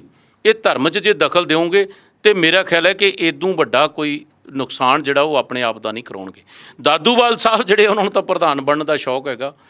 ਮੈਂ ਉਹਨਾਂ ਨੂੰ ਬੇਨਤੀ ਕਰ ਸਕਦਾ ਕਿ ਜੇ ਪੰਥ ਨਾਲ ਗਦਾਰੀ ਨਾ ਕੋਈ ਕਰੋ, ਪੰਥ ਦੇ ਨਾਲ ਚੱਲੋ, ਹੋ ਸਕਦਾ ਪੰਥ ਵੱਡੀਆਂ ਸਰਦਾਰੀਆਂ ਬਖਸ਼ ਦੇ ਕੋਈ। ਇਸ ਕਰਕੇ ਇਹਨਾਂ ਗੱਲਾਂ 'ਚ ਨਹੀਂ ਪੈਣਾ ਚਾਹੀਦਾ। ਜੇ ਉਹਨਾਂ ਨੂੰ ਭਾਰਤੀ ਜਨਤਾ ਪਾਰਟੀ ਨਾਲ ਇੰਨਾ ਮੋਹ ਪਿਆਰ ਜਾਗਿਆ ਹੈ ਜਾਂ ਮਜਬੂਰੀ ਬਣੀ ਹੈ, ਕਿਉਂਕਿ 19 ਕਰੋੜ ਦੇ ਈਡੀ ਦੇ ਜਾਂਚ ਦਾ ਰੌਲਾ ਸੀਗਾ। ਉਹ ਨਾ ਤੁਹਾਨੂੰ ਲੱਭੀ ਨਾ ਮੈਨੂੰ ਲੱਭੀ ਮੁੜ ਕੇ। ਉਹ ਆਪਦੇ ਕੇਸ ਕੂ ਸੈਟਲ ਕਰਾਉਣੇ, ਉਹ ਇੱਕ ਵੱਖਰਾ ਮੁੱਦਾ ਹੈ। ਉਹ ਕਹਿ ਦਿੰਦੇ ਆ ਕਿ ਇਹਨਾਂ ਨੇ ਪੋਲੀਟੀਕਲ ਸਾਂਝ ਰੱਖੀ। ਅਸੀਂ ਪੋਲੀਟੀਕਲ ਰੱਖੀ ਨਾ, ਅਸੀਂ ਤੁਹਾਡੇ ਵਾਂਗੂ ਲਾਲਚ ਦੇ ਵਸ ਨਹੀਂ ਕਿਸੇ ਪਏ। ਜੇ ਕਿਸਾਨਾਂ ਨੂੰ ਲੋੜ ਪਈ ਕਿ ਨਹੀਂ, ਉਹਨਾਂ ਨੇ ਕਿਹਾ ਕਿ ਜੇ ਕਾਨੂੰਨ ਪਾਸ ਕਰਦੇ ਆ ਤਾਂ ਤੁਸੀਂ ਨਾਲ ਨਹੀਂ ਬੈਠੇ ਦਿਖਣੇ ਹੋਣੇ ਚਾਹੀਦੇ। ਅਸੀਂ ਵਿਰੋਧ ਕਰਕੇ ਆਏ, ਭਾਵੇਂ 2 ਵੋਟਾਂ ਨਾਲ ਬੱਟੀ ਦਾ ਕੁਛ ਨਹੀਂ ਸੀ ਸਾਡਾ, ਪਰ ਵਿਰੋਧ ਤਾਂ ਕੀਤਾ ਨਾ। ਤੇ ਤੁਸੀਂ ਜਾ ਕੇ ਯਾਰ ਸੌਦੇਬਾਜ਼ੀਆਂ ਹੀ ਕਰ ਲਈਆਂ, ਕਾਹਦੇ ਲਈ? ਤੁਸੀਂ ਪ੍ਰਧਾਨਗੀ ਲੈਣੀ ਹੈ ਨਾ, ਤੇ ਪੰਥ ਕਦੇ ਖਬਰ ਕੋਈ ਵੱਡੀ ਬਖਸ਼ ਦੇ। ਇਸ ਕਰਕੇ ਮੈਂ ਉਹਨਾਂ ਨੂੰ ਵੀ ਬੇਨਤੀ ਕਰੂੰਗਾ ਕਿ ਭਰਾਵਾਂ ਦੀ ਜੰਗ ਭਾਰਤੀ ਜਨਤਾ ਪਾਰਟੀ ਦੀ ਹਰਿਆਣੇ ਦੀ ਸਰਕਾਰ ਨਾ ਕਰਾਵੇ ਤੇ ਨਾ ਇਸ ਕੰਮ ਦੇ ਵਿੱਚ ਪਵੇ। ਬਰਾੜ ਸਾਹਿਬ ਤੁਸੀਂ ਜੁੜੇ, ਤੁਹਾਡਾ ਬਹੁਤ ਧੰਨਵਾਦ ਜੀ, ਸ਼ੁਕਰੀਆ। ਦੇਖੋ, ਮੈਂ ਇੱਕ ਮੁੱਦਾ ਜਿਹੜਾ ਸੀਗਾ ਟੁੰਬੇ ਤੋਂ ਰਹਿ ਗਿਆ, ਜਿੱਥੋਂ ਤੁਸੀਂ ਮੂੰਗੀ ਦੀ ਤੇ ਉਹ ਦੂਜੀਆਂ ਗੱਲਾਂ ਕੀਤੀਆਂ ਸੀਗੀਆਂ। ਮੈਂ ਇੱਕ ਗੱਲ ਕਹਾਂ ਕਿ ਇੱਕ ਸਾਡੀ ਸਰਕਾਰ ਤੇ ਨਾ ਬੜੇ ਤੰਜ, ਇੱਥੋਂ ਤੱਕ ਕਿ ਗੀਤ ਵੀ ਗਾਏ ਜਾਂਦੇ ਸੀ, ਹੈ ਨਾ। ਜਦੋਂ ਗੁਲਾਬੀ ਸੁੰਡੀ ਪੈ ਗਈ ਤੇ ਕਹਿੰਦੇ ਜਥੇਦਾਰ ਤੋਤਾ ਸਿਉਂ ਦੀਆਂ ਫੈਕਟਰੀਆਂ ਦਵਾਈਆਂ ਦੀਆਂ, ਕਦੇ ਕਹਿੰਦੇ ਜੀ ਬਾਦਲ ਸਾਹਿਬ ਦੀਆਂ ਫੈਕਟਰੀਆਂ ਦੇ ਦਵਾਈਆਂ। ਮੇਰਾ ਅੱਜ ਸਵਾਲ ਹੈ 5-4 ਕਿਸਾਨ ਖੁਦਕੁਸ਼ੀਆਂ ਦੀ ਮੈਂ ਗੱਲ ਕਰਤੀ ਹੈ, ਕਿਉਂ ਹੋ ਰਹੀਆਂ? ਇਹਦਾ ਜਵਾਬ ਸਰਕਾਰ ਨੂੰ ਹੀ ਦੇਣਾ ਪੈਣਾ ਨਾ। ਕਿਸੇ ਖੁਦਕੁਸ਼ੀਆਂ ਵਾਲੇ ਨੂੰ ਮੁਆਵਜ਼ਾ ਨਹੀਂ, ਕੋਈ ਨੌਕਰੀ ਨਹੀਂ, ਕੁਛ ਉਹ ਨਹੀਂ, ਉਹ ਛੱਡ ਦਿਓ। ਮੂੰਗੀ ਤੇ ਇਹ ਕਹਿੰਦੇ ਸੀ ਸਾਰੀਆਂ 21 ਫਸਲਾਂ ਤੇ MSP ਦੇਵਾਂਗੇ, ਨਹੀਂ ਦਿੱਤੀ ਜਾ ਰਹੀ। ਫਿਰ ਪਿਛਲੇ ਵਾਰੀ ਕਹਿੰਦੇ ਸੀ ਕਣਕ ਅਸੀਂ ਸਵਾਮੀਨਾਥਨ ਦੇ ਹਿਸਾਬ ਨਾਲ ਦਿੱਲੀ 'ਚ ਖਰੀਦਦੇ ਹਾਂ। ਮੈਂ ਤੁਹਾਨੂੰ ਬੇਨਤੀ ਕਰੂੰਗਾ ਕਿ ਪੰਜਾਬ 'ਚੋਂ ਇੱਕ ਬੰਦਾ ਮੈਨੂੰ ਲੱਭ ਦਿਓ ਜਿਹੜਾ ਕਵੇ ਵੀ 2600 ਨੂੰ ਕਣਕ ਪੰਜਾਬ ਦੇ ਵਿੱਚ ਖਰੀਦੀ ਹੋਵੇ। ਜਿੱਦਣ ਸਰਕਾਰ ਬਦਲ ਗਈ ਯਾਰ, ਉਦੋਂ ਰੰਗ ਹੀ ਬਦਲ ਗਏ ਸਾਰੇ। ਉਦੋਂ ਗੱਲ ਅੱਗੇ ਚੱਲ ਜਾਓ। ਮੂੰਗੀ ਤੇ ਸੂਰਜਮੁਖੀ ਦਾ ਬੀਜ ਜਾਲੀ ਹੈ। ਮੇਰੇ ਰਾਜਪੁਰੇ ਦੀ ਗੱਲ ਮੈਂ ਕਰ ਦਿੰਦਾ, ਮੇਰੇ ਹਲਕੇ ਦੇ ਲੋਕ ਨਹੀਂ, ਘਨੌਰ ਹਲਕੇ ਦੇ ਲੋਕ ਰਾਜਪੁਰੇ ਧਰਨਾ ਲਾਈ ਬੈਠੇ ਹੈ। ਉਹਨਾਂ ਦੀ ਜਦੋਂ ਮੈਂ ਪੜਤਾਲ ਕੀਤੀ, ਕੀ ਹੋਇਆ, 9 ਸਾਲ ਪਹਿਲਾਂ ਦੀ ਗੁਜਰਾਤ ਦੀ ਇੱਕ ਕੰਪਨੀ ਬੰਦ ਹੋ ਗਈ। ਅੰਬਾਲੇ ਬੈਠਾ ਬੰਦਾ ਥੈਲੀਆਂ 'ਚ ਭਰ ਕੇ ਬੀਜ ਦੇਈ ਜਾਂਦਾ ਸੀ ਤੇ ਉਹ ਕਿਸਾਨ ਲੁੱਟੇ ਗਏ। ਅੱਜ ਤੱਕ ਨਾ ਸਰਕਾਰ ਨੇ ਮੁਆਵਜ਼ਾ ਦੇਣ ਦੀ ਗੱਲ ਕੀਤੀ ਹੈ, ਨਾ ਕੋਈ ਉਹਨਾਂ ਦੀ ਗੱਲ ਸੁਣਨ ਨੂੰ ਤਿਆਰ ਹੈ। ਪਿਛਲੇ 2.5 ਮਹੀਨਿਆਂ ਤੋਂ ਧਰਨੇ ਤੇ ਬੈਠੇ ਆ। ਯਾਰ ਇਹਨਾਂ ਗੱਲਾਂ ਨੂੰ ਤਾਂ ਨਹੀਂ ਨਾ ਅਸੀਂ ਸਰਕਾਰ ਬਣਾਈ ਸੀ। ਜੇ ਜਾਲੀ ਬੀਜ ਤੇ ਕੋਈ ਕਾਰਵਾਈ ਨਹੀਂ, ਮੂੰਗੀ ਦੇ ਬੀਜ ਤੇ ਕੋਈ ਕਾਰਵਾਈ ਨਹੀਂ, ਤੇ ਫਿਰ ਸ਼ੱਕੀ ਹੋ ਜਾਂਦੇ ਮਾਮਲੇ। ਜਿਹੜੀਆਂ ਗੱਲਾਂ ਤੁਸੀਂ ਸਟੇਜ ਤੋਂ ਪਹਿਲਾਂ ਕਹਿੰਦੇ ਹੋ, ਫਿਰ ਉੱਥੇ ਉਦੋਂ ਦੂਜੀ ਗੱਲ ਲਾ ਲਓ। ਹੁਣ ਨਰਮੇ ਤੇ ਗੁਲਾਬੀ ਸੁੰਡੀ ਫੇਰ ਪੈ ਗਈ। ਮੇਰਾ ਇੱਕ ਉਸੇ ਭਾਸ਼ਾ 'ਚ ਸਵਾਲ ਹੈ ਮੁੱਖ ਮੰਤਰੀ ਸਾਹਿਬ ਨੂੰ, ਵੀ ਮੁੱਖ ਮੰਤਰੀ ਸਾਹਿਬ ਅੱਜ ਤਾਂ ਕੋਈ ਬਾਦਲ ਸਾਹਿਬ ਦੀਆਂ ਫੈਕਟਰੀਆਂ 'ਚੋਂ ਨਹੀਂ ਦਵਾਈ ਆਉਂਦੀ ਹੋਣੀ। ਅੱਜ ਜਥੇਦਾਰ ਤੋਤਾ ਸਿੰਘ ਵਿਚਾਰੇ ਦੁਨੀਆ 'ਚ ਹੀ ਹੈ ਨਹੀਂ ਯਾਰ। ਤੁਸੀਂ ਉਸ ਬੰਦੇ ਨੂੰ ਇੰਨਾ ਕੁ ਭੰਡਿਆ ਇਸ ਕੰਮ ਦੇ ਵਿੱਚ, ਅੱਜ ਉਹ ਦੁਨੀਆ 'ਤੇ ਹੈ ਨਹੀਂ। ਅੱਜ ਕਿੱਥੋਂ ਦਵਾਈਆਂ ਆਉਂਦੀਆਂ ਯਾਰ? ਕਿਸੇ ਬੰਦੇ ਦਾ ਨਾਂ ਤਾਂ ਨਸ਼ਰ ਕਰੋ ਵੀ ਇਹ ਫਲਾਣੇ ਦੀ ਫੈਕਟਰੀ 'ਚੋਂ ਆਈਆਂ ਤੇ ਜਾਲੀ ਹੈ, ਤਾਂ ਨਹੀਂ ਸੁੰਡੀ ਮਰੀ। ਉਹ ਰਾਜਨੀਤੀ ਹੋਏਗੀ। ਅੱਜ ਸਾਰੇ ਜ਼ਿਲ੍ਹਿਆਂ ਦੇ ਵਿੱਚ ਜਿਹੜਾ ਸੀਗਾ ਫਸਲਾਂ ਮਰ ਗਈਆਂ ਇਹਦੇ ਨਾਲ, ਤੁਹਾਡੇ ਨਾਲ ਬਾਰਿਸ਼ਾਂ ਨਾਲ, ਫਿਰ ਗੁਲਾਬੀ ਸੁੰਡੀ ਨਾਲ, ਫਿਰ ਜਾਲੀ ਬੀਆਂ ਨਾਲ। ਆਹ ਹੁਣ ਇੱਕ ਚੀਨੀ ਵਾਇਰਸ ਚੱਲ ਪਿਆ ਸਾਰੇ ਪੰਜਾਬ 'ਚ। ਝੋਨਾ ਜਿਹੜਾ ਹੈਗਾ ਨਾ ਜੀ, ਸਾਰੇ ਦੇ ਵਿੱਚ ਹੀ ਝਾੜ ਘਟੂਗਾ ਜਦੋਂ ਪੱਕਾ ਤੁਲੂਗਾ। ਤੇ ਪਰ ਕਈ ਬੀਜ ਐਸੇ ਆ ਜਿਹਦੇ 'ਤੇ ਜਮਾਂ ਹੀ ਖਤਮ ਹੋ ਗਿਆ। ਸਾਰੀਆਂ ਫਸਲਾਂ ਜਿੰਨੀਆਂ ਦੀ ਮੈਂ ਗੱਲ ਕੀਤੀ ਹੈ ਯਾਰ, ਕਿਸੇ ਨੂੰ ਤਾਂ ਮੁਆਵਜ਼ਾ ਦਿਓ। ਤੁਸੀਂ ਕਹਿੰਦੇ ਸੀ ਅਸੀਂ 50,000 ਮੁਆਵਜ਼ਾ ਦਿੰਦੇ ਹਾਂ ਦਿੱਲੀ 'ਚ, ਤੇ ਸਾਡੀ ਸਰਕਾਰ ਇਮਾਨਦਾਰ ਸਰਕਾਰ ਜਿਹੜੀ ਹੈ ਉਹ ਉਸੇ ਤਰ੍ਹਾਂ ਮੁਆਵਜ਼ਾ ਦੂ। ਅੱਜ ਕਿੱਧਰ ਗਈ ਕਿਸਾਨ ਦੀ ਉਹ ਗੱਲ? ਸਾਡੇ ਗੁਆਂਢੀ ਸੂਬਾ ਹਿਮਾਚਲ ਹੈ, ਮੱਝਾਂ ਗਾਵਾਂ ਮਰ ਗਈਆਂ, 30,000 ਰੁਪਏ ਪਰ ਪਸ਼ੂ ਦਿੱਤਾ ਉਹਨਾਂ ਨੇ। ਸਾਡਾ ਗੁਆਂਢੀ ਸੂਬਾ ਹਰਿਆਣਾ ਹੈ, ਇਹਨਾਂ ਨੇ ਸ਼ਾਇਦ 50,000 ਰੁਪਏ ਦਿੱਤਾ। ਅਸੀਂ ਤੇ ਚਵਾਨੀ ਨਹੀਂ ਦੇ ਰਹੇ ਯਾਰ। ਕਿੱਧਰ ਨੂੰ ਜਾ ਰਿਹਾ ਪੈਸਾ? ਆਹ ਅਖਬਾਰਾਂ ਤੇ ਟੈਲੀਵਿਜ਼ਨਾਂ ਨੂੰ ਗੁੱਸਾ ਨਾ ਕਰ ਜਾਓ ਕਿਤੇ। ਜਿੰਨਾ ਤੁਹਾਨੂੰ ਦਿੰਦੇ ਉਹਨਾਂ ਕਿਸੇ ਕਿਸਾਨ ਨੂੰ ਵੀ ਦੇ ਦੇਣ ਯਾਰ, ਵੰਡ ਕੇ ਮਾੜਾ ਮੋਟਾ। ਇਸ ਕਰਕੇ ਮੇਰੀ ਬੇਨਤੀ ਹੈ ਕਿ ਅੱਜ ਗੰਨੇ ਤੱਕ ਦਾ ਬਕਾਇਆ ਨਹੀਂ ਦਿੱਤਾ। 1500 ਸਿੱਧੀ ਬਿਜਾਈ ਦਾ ਦੇਣਾ ਸੀ, ਉਹ ਨਹੀਂ ਦਿੱਤਾ। ਹੁਣ ਤੁਸੀਂ ਪਰਾਲੀ ਦੇ ਮਾਰੇ ਡਰਾਵੇ ਦੇਈ ਜਾਂਦੇ ਹੋ ਕਿਸਾਨ ਨੂੰ ਕਿ ਰੈੱਡ ਐਂਟਰੀ ਕਰਾਂਗੇ। ਯਾਰ ਐਂ ਨਾ ਕਰੋ, ਕਿਸਾਨ ਨਾਲ ਧੱਕਾ ਨਾ ਕਰੋ, ਕਿਉਂਕਿ ਕਿਸਾਨ ਜਿਹੜੇ ਹੈਗੇ ਆ ਇਹਨਾਂ ਦੇ ਸਿਰ ਤੇ ਹੀ ਫਸਲਾਂ ਜਿਹੜੀਆਂ ਆ, ਤੁਸੀਂ ਜਿਹੜੀ ਫਸਲ ਵੱਢੀ ਹੈ ਸਮਝ ਲਓ ਵੋਟਾਂ ਵਾਲੀ। ਇਸ ਕਰਕੇ ਇਹ ਨਹੀਂ ਕਰਨਾ ਚਾਹੀਦਾ। ਖਾਸ ਕਰਕੇ ਇੱਕ ਤੀਜਾ ਮੁੱਦਾ ਮੁਲਾਜ਼ਮਾਂ ਦਾ, ਕਹਿੰਦੇ ਸੀ ਜੀ ਅਸੀਂ ਸਾਰਾ DA ਦੇ ਦਿਆਂਗੇ, ਕੱਚੇ ਮੁਲਾਜ਼ਮ ਪੱਕੇ ਕਰ ਦਿਆਂਗੇ, ਫਿਰ ਅਸੀਂ ਪੁਰਾਣੀ ਪੈਨਸ਼ਨ ਸਕੀਮ ਬਹਾਲ ਕਰ ਦਿਆਂਗੇ। ਤੇ ਪੱਕੇ ਜਿਹੜਾ ਹੁਣ ਉਹ ਤੁਸੀਂ ਕੈਮਰੇ ਤੇ ਆਪ ਦਿਖਾਉਂਦੇ ਹੁੰਦੇ ਹੋ, ਖੈਰ ਧੰਨਵਾਦ ਤੁਹਾਡਾ, ਦਿਖਾਈ ਚੱਲਿਆ ਕਰੋ ਕਿਵੇਂ ਛੋਲਿਆਂ ਨੂੰ ਕੁੱਟ-ਕੁੱਟ ਕੇ ਪੱਕੇ ਕਰਦੇ ਆ। ਇਹ ਬਹੁਤ ਮਾੜੀ ਗੱਲ ਹੈ। ਇੱਕ ਮੈਂ ਬੇਲੋੜੇ ਖਰਚੇ 30,000 ਬੰਦਾ ਭਰਤੀ ਕਰ ਲਿਆ ਉਹ ਕਹਿੰਦੇ ਨਹੀਂ। ਮੇਰੀ ਇੱਕ ਬੇਨਤੀ ਹੈ, ਦੇਖੋ ਹਰ ਰੋਜ਼ ਨਵੀਂ ਫਿਗਰ ਆਉਂਦੀ ਹੈ। ਜੇ ਮੈਂ ਤੁਹਾਨੂੰ ਇੱਕ ਫਿਗਰ ਹੋਰ ਦੇ ਦਿਆਂ, ਇਹ ਕਹਿੰਦੇ ਜੀ ਬਿਜਲੀ ਅਸੀਂ 0 ਬਿੱਲ ਲਿਆਂਦੇ। ਬਿਜਲੀ ਮੰਤਰੀ ਸਾਹਿਬ ਨੇ ਇੱਕ ਸ਼ਹਿਰ ਦੇ ਵਿੱਚ ਬਿਆਨ ਦਿੱਤਾ ਕਿ 20 ਲੱਖ ਪਰਿਵਾਰਾਂ ਦੇ ਅਸੀਂ ਬਿੱਲ 0 ਕਰਤੇ। ਦੂਜੇ ਸ਼ਹਿਰ ਗਏ, ਕਹਿੰਦੇ ਅਸੀਂ 25 ਲੱਖ ਸ਼ਹਿਰਾਂ ਦੇ ਕਰਤੇ। ਮੈਂ ਲਿਆ ਨਹੀਂ, ਸਕਰੀਨਸ਼ਾਟ ਤੁਹਾਨੂੰ ਦੇਵਾਂਗਾ। ਤੇ ਜਿੱਦਣ ਇਸ਼ਤਿਹਾਰ ਵੇਖਿਆ, ਕਹਿੰਦੇ ਜੀ 47 ਲੱਖ ਪਰਿਵਾਰਾਂ ਦੇ। ਯਾਰ ਇੱਕ ਫਿਗਰ ਤਾਂ ਬੋਲੋ। ਆ ਲੋਟਸ ਵਾਲੇ ਵਾਂਗੂ ਮੁੱਖ ਮੰਤਰੀ ਸਾਹਿਬ ਜਰਮਨੀ ਤੋਂ ਬੋਲਦੇ ਆ, ਕਹਿੰਦੇ ਜੀ 5 ਤੋਂ 7 MLA ਨੂੰ ਸਾਡਿਆਂ ਨੂੰ ਖਰੀਦਣ ਦੀ ਕੋਸ਼ਿਸ਼ ਕੀਤੀ ਗਈ। ਜਦੋਂ ਉਹਨੂੰ ਹਰਪਾਲ ਚੀਮਾ ਸਾਹਿਬ ਨੇ ਪ੍ਰੈਸ ਕਾਨਫਰੰਸ ਕੀਤੀ, ਕਹਿੰਦੇ ਜੀ 10 ਤੋਂ 12 ML ਨੂੰ ਖਰੀਦਣ ਦੀ ਕੋਸ਼ਿਸ਼ ਕੀਤੀ ਗਈ। ਜਦੋਂ ਉਹਨੂੰ 6:30 ਵਜੇ ਤੇ ਅਮਨ ਅਰੋੜਾ ਸਾਹਿਬ ਨੇ ਪ੍ਰੈਸ ਕਾਨਫਰੰਸ ਕੀਤੀ, ਉਹ ਕਹਿੰਦੇ ਜੀ 35 ਤੋਂ 40 ML ਨੂੰ ਖਰੀਦਣ ਦੀ ਕੋਸ਼ਿਸ਼ ਕੀਤੀ। ਤੇ ਉਹ FIR ਦੀਆਂ ਧੱਜੀਆਂ ਸਾਡੇ ਬਿਕਰਮ ਮਜੀਠੀਆ ਸਾਹਿਬ ਨੇ ਕੱਲ੍ਹ ਉਡਾਈਆਂ ਕਿ ਨਾ ਕਿਸੇ ਬੰਦੇ ਦਾ ਮੋਬਾਈਲ ਨੰਬਰ ਦਿੱਤਾ, ਨਾ ਕਿਸੇ ਬੰਦੇ ਦਾ ਨਾਂ ਦਿੱਤਾ, ਤੇ ਜਾਂਚ ਕਾਹਦੀ ਹੋਊਗੀ ਜੀ ਇਹ। ਇਸ ਕਰਕੇ ਮੇਰੀ ਬੇਨਤੀ ਹੈ ਕਿ ਸਰਕਾਰਾਂ ਝੂਠ ਨਾਲ ਨਹੀਂ ਚੱਲਦੀਆਂ। ਇਹ ਲੋਕ ਬੜੇ ਸਿਆਣੇ ਨੇ, ਜੇ ਸਾਨੂੰ ਐਡੀ ਵੱਡੀ ਪਲਟਣੀ ਦੇ ਸਕਦੇ ਆ ਨਾ, ਤੇ ਇਹ ਆਉਣ ਵਾਲੇ ਸਮੇਂ ਦੇ ਵਿੱਚ ਪਲਟਣੀ ਦੇ ਦੇਣਗੇ। ਸਾਨੂੰ ਬਹੁਤੇ ਦਿੱਲੀ ਮਾਡਲ ਦੀ ਲੋੜ ਨਹੀਂ ਯਾਰ। ਸਾਡਾ ਪੰਜਾਬ ਜਿਹੜਾ ਹੈਗਾ ਉਹ 1 ਨੰਬਰ 'ਤੇ ਚੱਲ ਰਿਹਾ ਐਜੂਕੇਸ਼ਨ ਦੇ ਮਾਮਲਿਆਂ 'ਚ, ਤੇ ਦਿੱਲੀ ਤਾਂ ਪਹਿਲੇ 10 'ਚ ਵੀ ਸ਼ੁਮਾਰ ਨਹੀਂ ਕਰਦਾ ਯਾਰ। ਅਸੀਂ ਪੰਜਾਬ ਦੇ ਨਾ ਟੀਚਰਾਂ ਨੂੰ ਵਧਾਈ ਦਿੰਦੇ ਹਾਂ, ਨਾ ਕਿਤੇ ਵਿਦਿਆਰਥੀਆਂ ਨੂੰ ਵਧਾਈ ਦਿੰਦੇ ਹਾਂ। ਇਸ ਕਰਕੇ ਮੇਰੀ ਇਹ ਬੇਨਤੀ ਹੈ ਕਿ ਬੇਲੋੜੇ ਖਰਚੇ ਹਲੇ ਵੀ ਬਹੁਤ ਘਟਾਏ ਜਾ ਸਕਦੇ ਆ, ਔਰ ਜਿਹੜੇ ਬਣਦੇ ਮੁਆਵਜ਼ੇ ਆ, ਜਿਹੜੇ ਫਸਲਾਂ ਮਰ ਗਈਆਂ, ਮਕਾਨ ਡਿੱਗ ਪਏ, ਪਸ਼ੂ ਮਰ ਗਏ, ਇਹਨਾਂ ਨੂੰ ਜ਼ਰੂਰ ਦੇਣੇ ਚਾਹੀਦੇ ਆ। ਔਰ ਮੈਂ ਆਸ ਕਰਦਾ ਕਿ 6 ਮਹੀਨੇ ਹੋਏ ਆ ਜਾਂ 6.5 ਮਹੀਨੇ ਹੋਏ ਆ, ਮੁੱਖ ਮੰਤਰੀ ਸਾਹਿਬ ਜਿਹੜੀਆਂ ਆਪਦੀਆਂ ਪੁਰਾਣੀਆਂ ਟੇਪਾਂ ਸੁਣ ਲੈਣ, ਜਿਹੜੇ ਤੰਜ ਕੱਸਦੇ ਹੁੰਦੇ ਸੀ, ਉਹਨਾਂ 'ਤੇ ਪੂਰੇ ਢੰਗ ਨਾਲ ਪਹਿਰੇ ਦਿੰਦੇ ਹੋਏ ਪੰਜਾਬ ਨੂੰ ਅੱਗੇ ਲੈ ਜਾਣ। ਮੇਰੀ ਆ ਬੇਨਤੀ ਆ। ਲਾਸਟ ਇੱਕ ਰਹਿ ਗਿਆ ਆ ਜੀ, ਰੇਤ ਨੇ ਤੋੜਿਆ ਰਿਕਾਰਡ 50 ਸਾਲਾਂ ਦਾ। 50 ਸਾਲਾਂ ਦਾ ਰਿਕਾਰਡ ਟੁੱਟ ਗਿਆ। ਇਹ ਟਰਾਲੀ 7500 ਰੁਪਏ ਦੀ ਉਦੋਂ ਸੀਗੀ ਜਦੋਂ, ਕਿਹੜੀ ਤਰੀਕ ਦਾ ਅਖਬਾਰ ਹੈ ਜੀ ਇਹ? 31 ਅਗਸਤ ਦਾ। ਤੇ ਹੁਣ ਇਦੋਂ ਵੱਧ ਗਿਆ ਇਹ। ਔਰ ਦੂਜੀ ਗੱਲ, ਜੇ ਕਹਿੰਦੇ ਆ ਵੀ ਅਸੀਂ ਸਾਡੀ ਸਰਕਾਰ 'ਚ ਜਾਲੀ ਕੰਮ ਕੋਈ ਨਹੀਂ ਹੁੰਦਾ, ਆ ਕੱਲ੍ਹ RTI ਮਿਲੀ ਹੈ, ਕੱਲ੍ਹ ਕਿ ਪਰਸੋਂ, ਪੰਜਾਬ 'ਚ ਸਿਰਫ 2 ਹੀ ਖੱਡਾਂ ਚੱਲਦੀਆਂ। ਫਿਰ ਜਿਹੜੀਆਂ ਪਠਾਨਕੋਟ ਰਾਤ ਨੂੰ ਚੱਲਦੀਆਂ ਕਰੇਨਾਂ, ਫਿਰ ਲੁਧਿਆਣੇ ਦੇ ਕੋਲੇ ਚੱਲਦੀਆਂ, ਜਾਂ ਜਿਹੜੀਆਂ ਰੋਪੜ 'ਚ ਚੱਲਦੀਆਂ, ਜਾਂ ਜਿਹੜੀਆਂ ਬਾਕੀ ਦੇ ਥਾਵਾਂ 'ਤੇ ਚੱਲਦੀਆਂ, ਫਿਰ ਉਹ ਤਾਂ ਜਾਲੀ ਚੱਲੀ ਜਾਂਦੀਆਂ ਨਾ। ਫਿਰ ਉਹ ਬੰਦ ਕਿਉਂ ਨਹੀਂ ਹੁੰਦੀਆਂ? ਜੇ ਤੁਸੀਂ ਵਾਕਈ ਇਹ ਕਹਿੰਦੇ ਹੋ, ਹਾਂ, ਜਾਂ ਤੁਸੀਂ ਕਹਿ ਦਿਓ ਵੀ ਆਹ ਸਰਕਾਰੀ ਭਾਈ ਅਸੀਂ ਤਾਂ ਰੇਟ ਹੈ ਤੇ ਹੈ ਨਹੀਂ, ਤਾਂ ਚੱਕਦੇ ਆ ਤੇ ਤਾਂ ਚੱਲਣਗੀਆਂ ਇਹ। ਤਾਂ ਇਸ ਕਰਕੇ ਮੇਰੀ ਬੇਨਤੀ ਹੈ ਕਿ ਸਰਕਾਰ ਦੇ ਵਿੱਚ ਬੈਠੇ ਨੁਮਾਇੰਦੇ ਸਾਰਿਆਂ ਨੂੰ ਗੁੱਸਾ ਨਾ ਕਰਨ ਇਸ ਗੱਲ ਦਾ। ਮੁੱਖ ਮੰਤਰੀ ਸਾਹਿਬ ਐਕਟ ਸਹੀ ਢੰਗ ਨਾਲ ਕਰਨ। ਔਰ ਮੈਂ ਇੱਕ ਹੋਰ ਦੇਖ ਰਿਹਾ ਕਿ ਕੱਲਾ ਜਿਵੇਂ ਕੋਈ ਕਿਸੇ ਨੇ ਚੋਰੀ ਕੀਤੀ ਹੈ, ਕੋਈ ਗਲਤੀ ਕੀਤੀ, ਉਹਨੂੰ ਫੜਨਾ ਮਾੜੀ ਗੱਲ ਨਹੀਂ, ਪਰ ਮੈਨੂੰ ਇਹ ਲੱਗਦਾ ਵੀ ਪਿਛਲਿਆਂ ਨੂੰ ਫੜਨ 'ਤੇ ਤਾਂ ਜ਼ੋਰ ਵੱਧ ਲਾਇਆ ਤੇ ਦਿਖਾਇਆ ਜਾ ਰਿਹਾ। ਆਉਣ ਵਾਲੇ ਸਮੇਂ 'ਚ ਉਹਨੂੰ ਚੇਂਜ ਨਹੀਂ ਕੀਤਾ ਜਾ ਰਿਹਾ। ਜਿਹੜੇ ਜੇ ਪਿਛਲਾ ਨਿਰੰਤਰ ਜਿਹੜਾ ਕੰਮ ਚੱਲ ਰਿਹਾ, ਜੇ ਉਹਨੂੰ ਤੁਸੀਂ, ਜੇ ਮੰਨ ਲਓ ਪਾਣੀ ਕਿਸੇ ਗਲੀ 'ਚ ਪੈ ਰਿਹਾ ਨਾਲੀ ਦਾ ਟੁੱਟ ਕੇ, ਤੇ ਨਾਲੀ ਠੀਕ ਕਰਨੀ ਹੈ, ਫੇਰ ਹੀ ਪਾਣੀ ਸਿੱਧਾ ਜਾਊਗਾ। ਉਹ ਨਾਲੀ ਨਹੀਂ ਠੀਕ ਹੋ ਰਹੀ, ਪਾਣੀ ਕਿਹਦੇ ਕਰਕੇ ਜਾਂ ਕਿਹਦੇ ਕਸੂਰ ਕਰਕੇ ਆ, ਜਾਂ ਪਿਛਲੇ ਨੇ ਨਾਲੀ ਗਲਤ ਬਣਾਈ ਉਧਰ ਨੂੰ ਤੁਰੀ ਜਾਂਦੇ ਆ, ਉਹ ਅਗਲਾ ਠੀਕ ਕਰਨ ਵਾਸਤੇ ਫੇਰ ਨਹੀਂ ਕੁਝ ਹੋ ਰਿਹਾ। ਇਸ ਕਰਕੇ ਸੁਧਾਰ ਕਰਨ। ਪੰਜਾਬ ਸਾਡਾ ਸਾਰਿਆਂ ਦਾ ਸਾਂਝਾ ਹੈ। ਵੋਟਾਂ ਆਉਣੀ ਜਾਣੀ ਚੀਜ਼ ਹੈ, ਤਾਕਤ ਆਉਣੀ ਜਾਣੀ ਚੀਜ਼ ਹੈ, ਇਹ ਚੱਲਦੀਆਂ ਰਹਿੰਦੀਆਂ। ਇਹ ਮੇਰੀ ਤਾਂ ਬੇਨਤੀ ਹੈ। ਸ਼ੁਕਰੀਆ ਜੀ, ਬਹੁਤ ਮਿਹਰਬਾਨੀ ਬਰਾੜ ਸਾਹਿਬ। ਬਹੁਤ ਧੰਨਵਾਦ ਜੀ, ਤੁਹਾਡਾ ਬਹੁਤ ਧੰਨਵਾਦ। ਸ਼ੁਕਰੀਆ ਜੀ। ਸੋ ਚਰਨਜੀਤ ਸਿੰਘ ਜੀ ਬਰਾੜ ਸਾਹਿਬ, ਸ਼੍ਰੋਮਣੀ ਅਕਾਲੀ ਦਲ ਦੇ ਲੀਡਰ, ਉਹਨਾਂ ਨੇ ਅੱਜ ਖੁੱਲ੍ਹ ਕੇ ਗੱਲਾਂ ਕੀਤੀਆਂ ਨੇ ਐਨ ਚੰਗੇ ਤਰੀਕੇ। ਜਿੱਥੇ ਉਹਨਾਂ ਨੂੰ ਪੁੱਛਿਆ ਕਿ ਭਾਈ ਤੁਹਾਡੀ ਸਰਕਾਰ ਦੀ ਕਮੀ ਰਹੀ ਹੈ, ਉੱਥੇ ਇੱਕ ਨਹੀਂ ਕਈ ਵਾਰ ਉਹਨਾਂ ਨੇ ਹੱਥ ਜੋੜ ਕੇ ਕਿਹਾ ਕਿ ਭਾਈ ਉਹ ਸਾਡੀ ਗਲਤੀ ਸੀ, ਅਸੀਂ ਪੰਥ ਤੋਂ, ਪੰਜਾਬੀਆਂ ਤੋਂ ਮਾਫੀ ਚਾਹੁੰਦੇ ਹਾਂ। ਭਗਵੰਤ ਮਾਨ ਸਾਹਿਬ ਦੀ ਸਰਕਾਰ ਦੇ ਉੱਤੇ ਸਵਾਲ ਖੜੇ ਕੀਤੇ ਆ, ਤੇ ਇਹ ਵੀ ਕਿਹਾ ਜੇ ਚੰਗਾ ਕੰਮ ਕਰੋਗੇ ਤਾਂ ਅਸੀਂ ਨਾਲ ਤੁਰਾਂਗੇ। ਬਹੁਤ ਸਾਰੇ ਸਵਾਲ ਸੀ ਜਿਹੜੇ ਅਜੇ ਅਸੀਂ ਨਹੀਂ ਕੀਤੇ, ਜਿਹੜੇ ਰਹਿ ਗਏ। ਤੁਸੀਂ ਟਿੱਪਣੀਆਂ ਸਹੀ ਭਾਸ਼ਾ ਦੇ ਵਿੱਚ ਸ਼ਾਲੀਨਤਾ ਦੇ ਨਾਲ ਜਿਹੜੀ ਵੀ ਟਿੱਪਣੀ ਕਰਨੀ ਚਾਹੁੰਦੇ ਹੋ ਕਰ ਸਕਦੇ ਹੋ, ਪਰ ਤੁਹਾਡੀ ਭਾਸ਼ਾ ਸਹੀ ਹੋਣੀ ਚਾਹੀਦੀ ਹੈ। ਸਵਾਲ ਕੋਈ ਰਹਿ ਗਿਆ ਹੋਵੇ, ਤੁਹਾਨੂੰ ਲੱਗਦਾ ਕਿ ਆਹ ਜ਼ਰੂਰ ਪੁੱਛਣਾ ਸੀ, ਤੁਸੀਂ ਉਹ ਸਵਾਲ ਵੀ ਜਿਹੜਾ ਉਹ ਟਿੱਪਣੀ ਦੇ ਰੂਪ ਦੇ ਵਿੱਚ ਲਿਖ ਦੇਣਾ ਹੈ। ਤੇ ਮੈਨੂੰ ਪਰਮਜੀਤ ਸਿੰਘ ਬਾਠ ਨੂੰ ਇੱਥੇ ਦਿਓ ਆਗਿਆ। ਦੇਖਦੇ ਰਹਿਣਾ ਪ੍ਰਾਈਮ ਏਸ਼ੀਆ TV, ਤੁਹਾਡਾ ਆਪਣਾ, ਤੁਹਾਡੇ ਲਈ।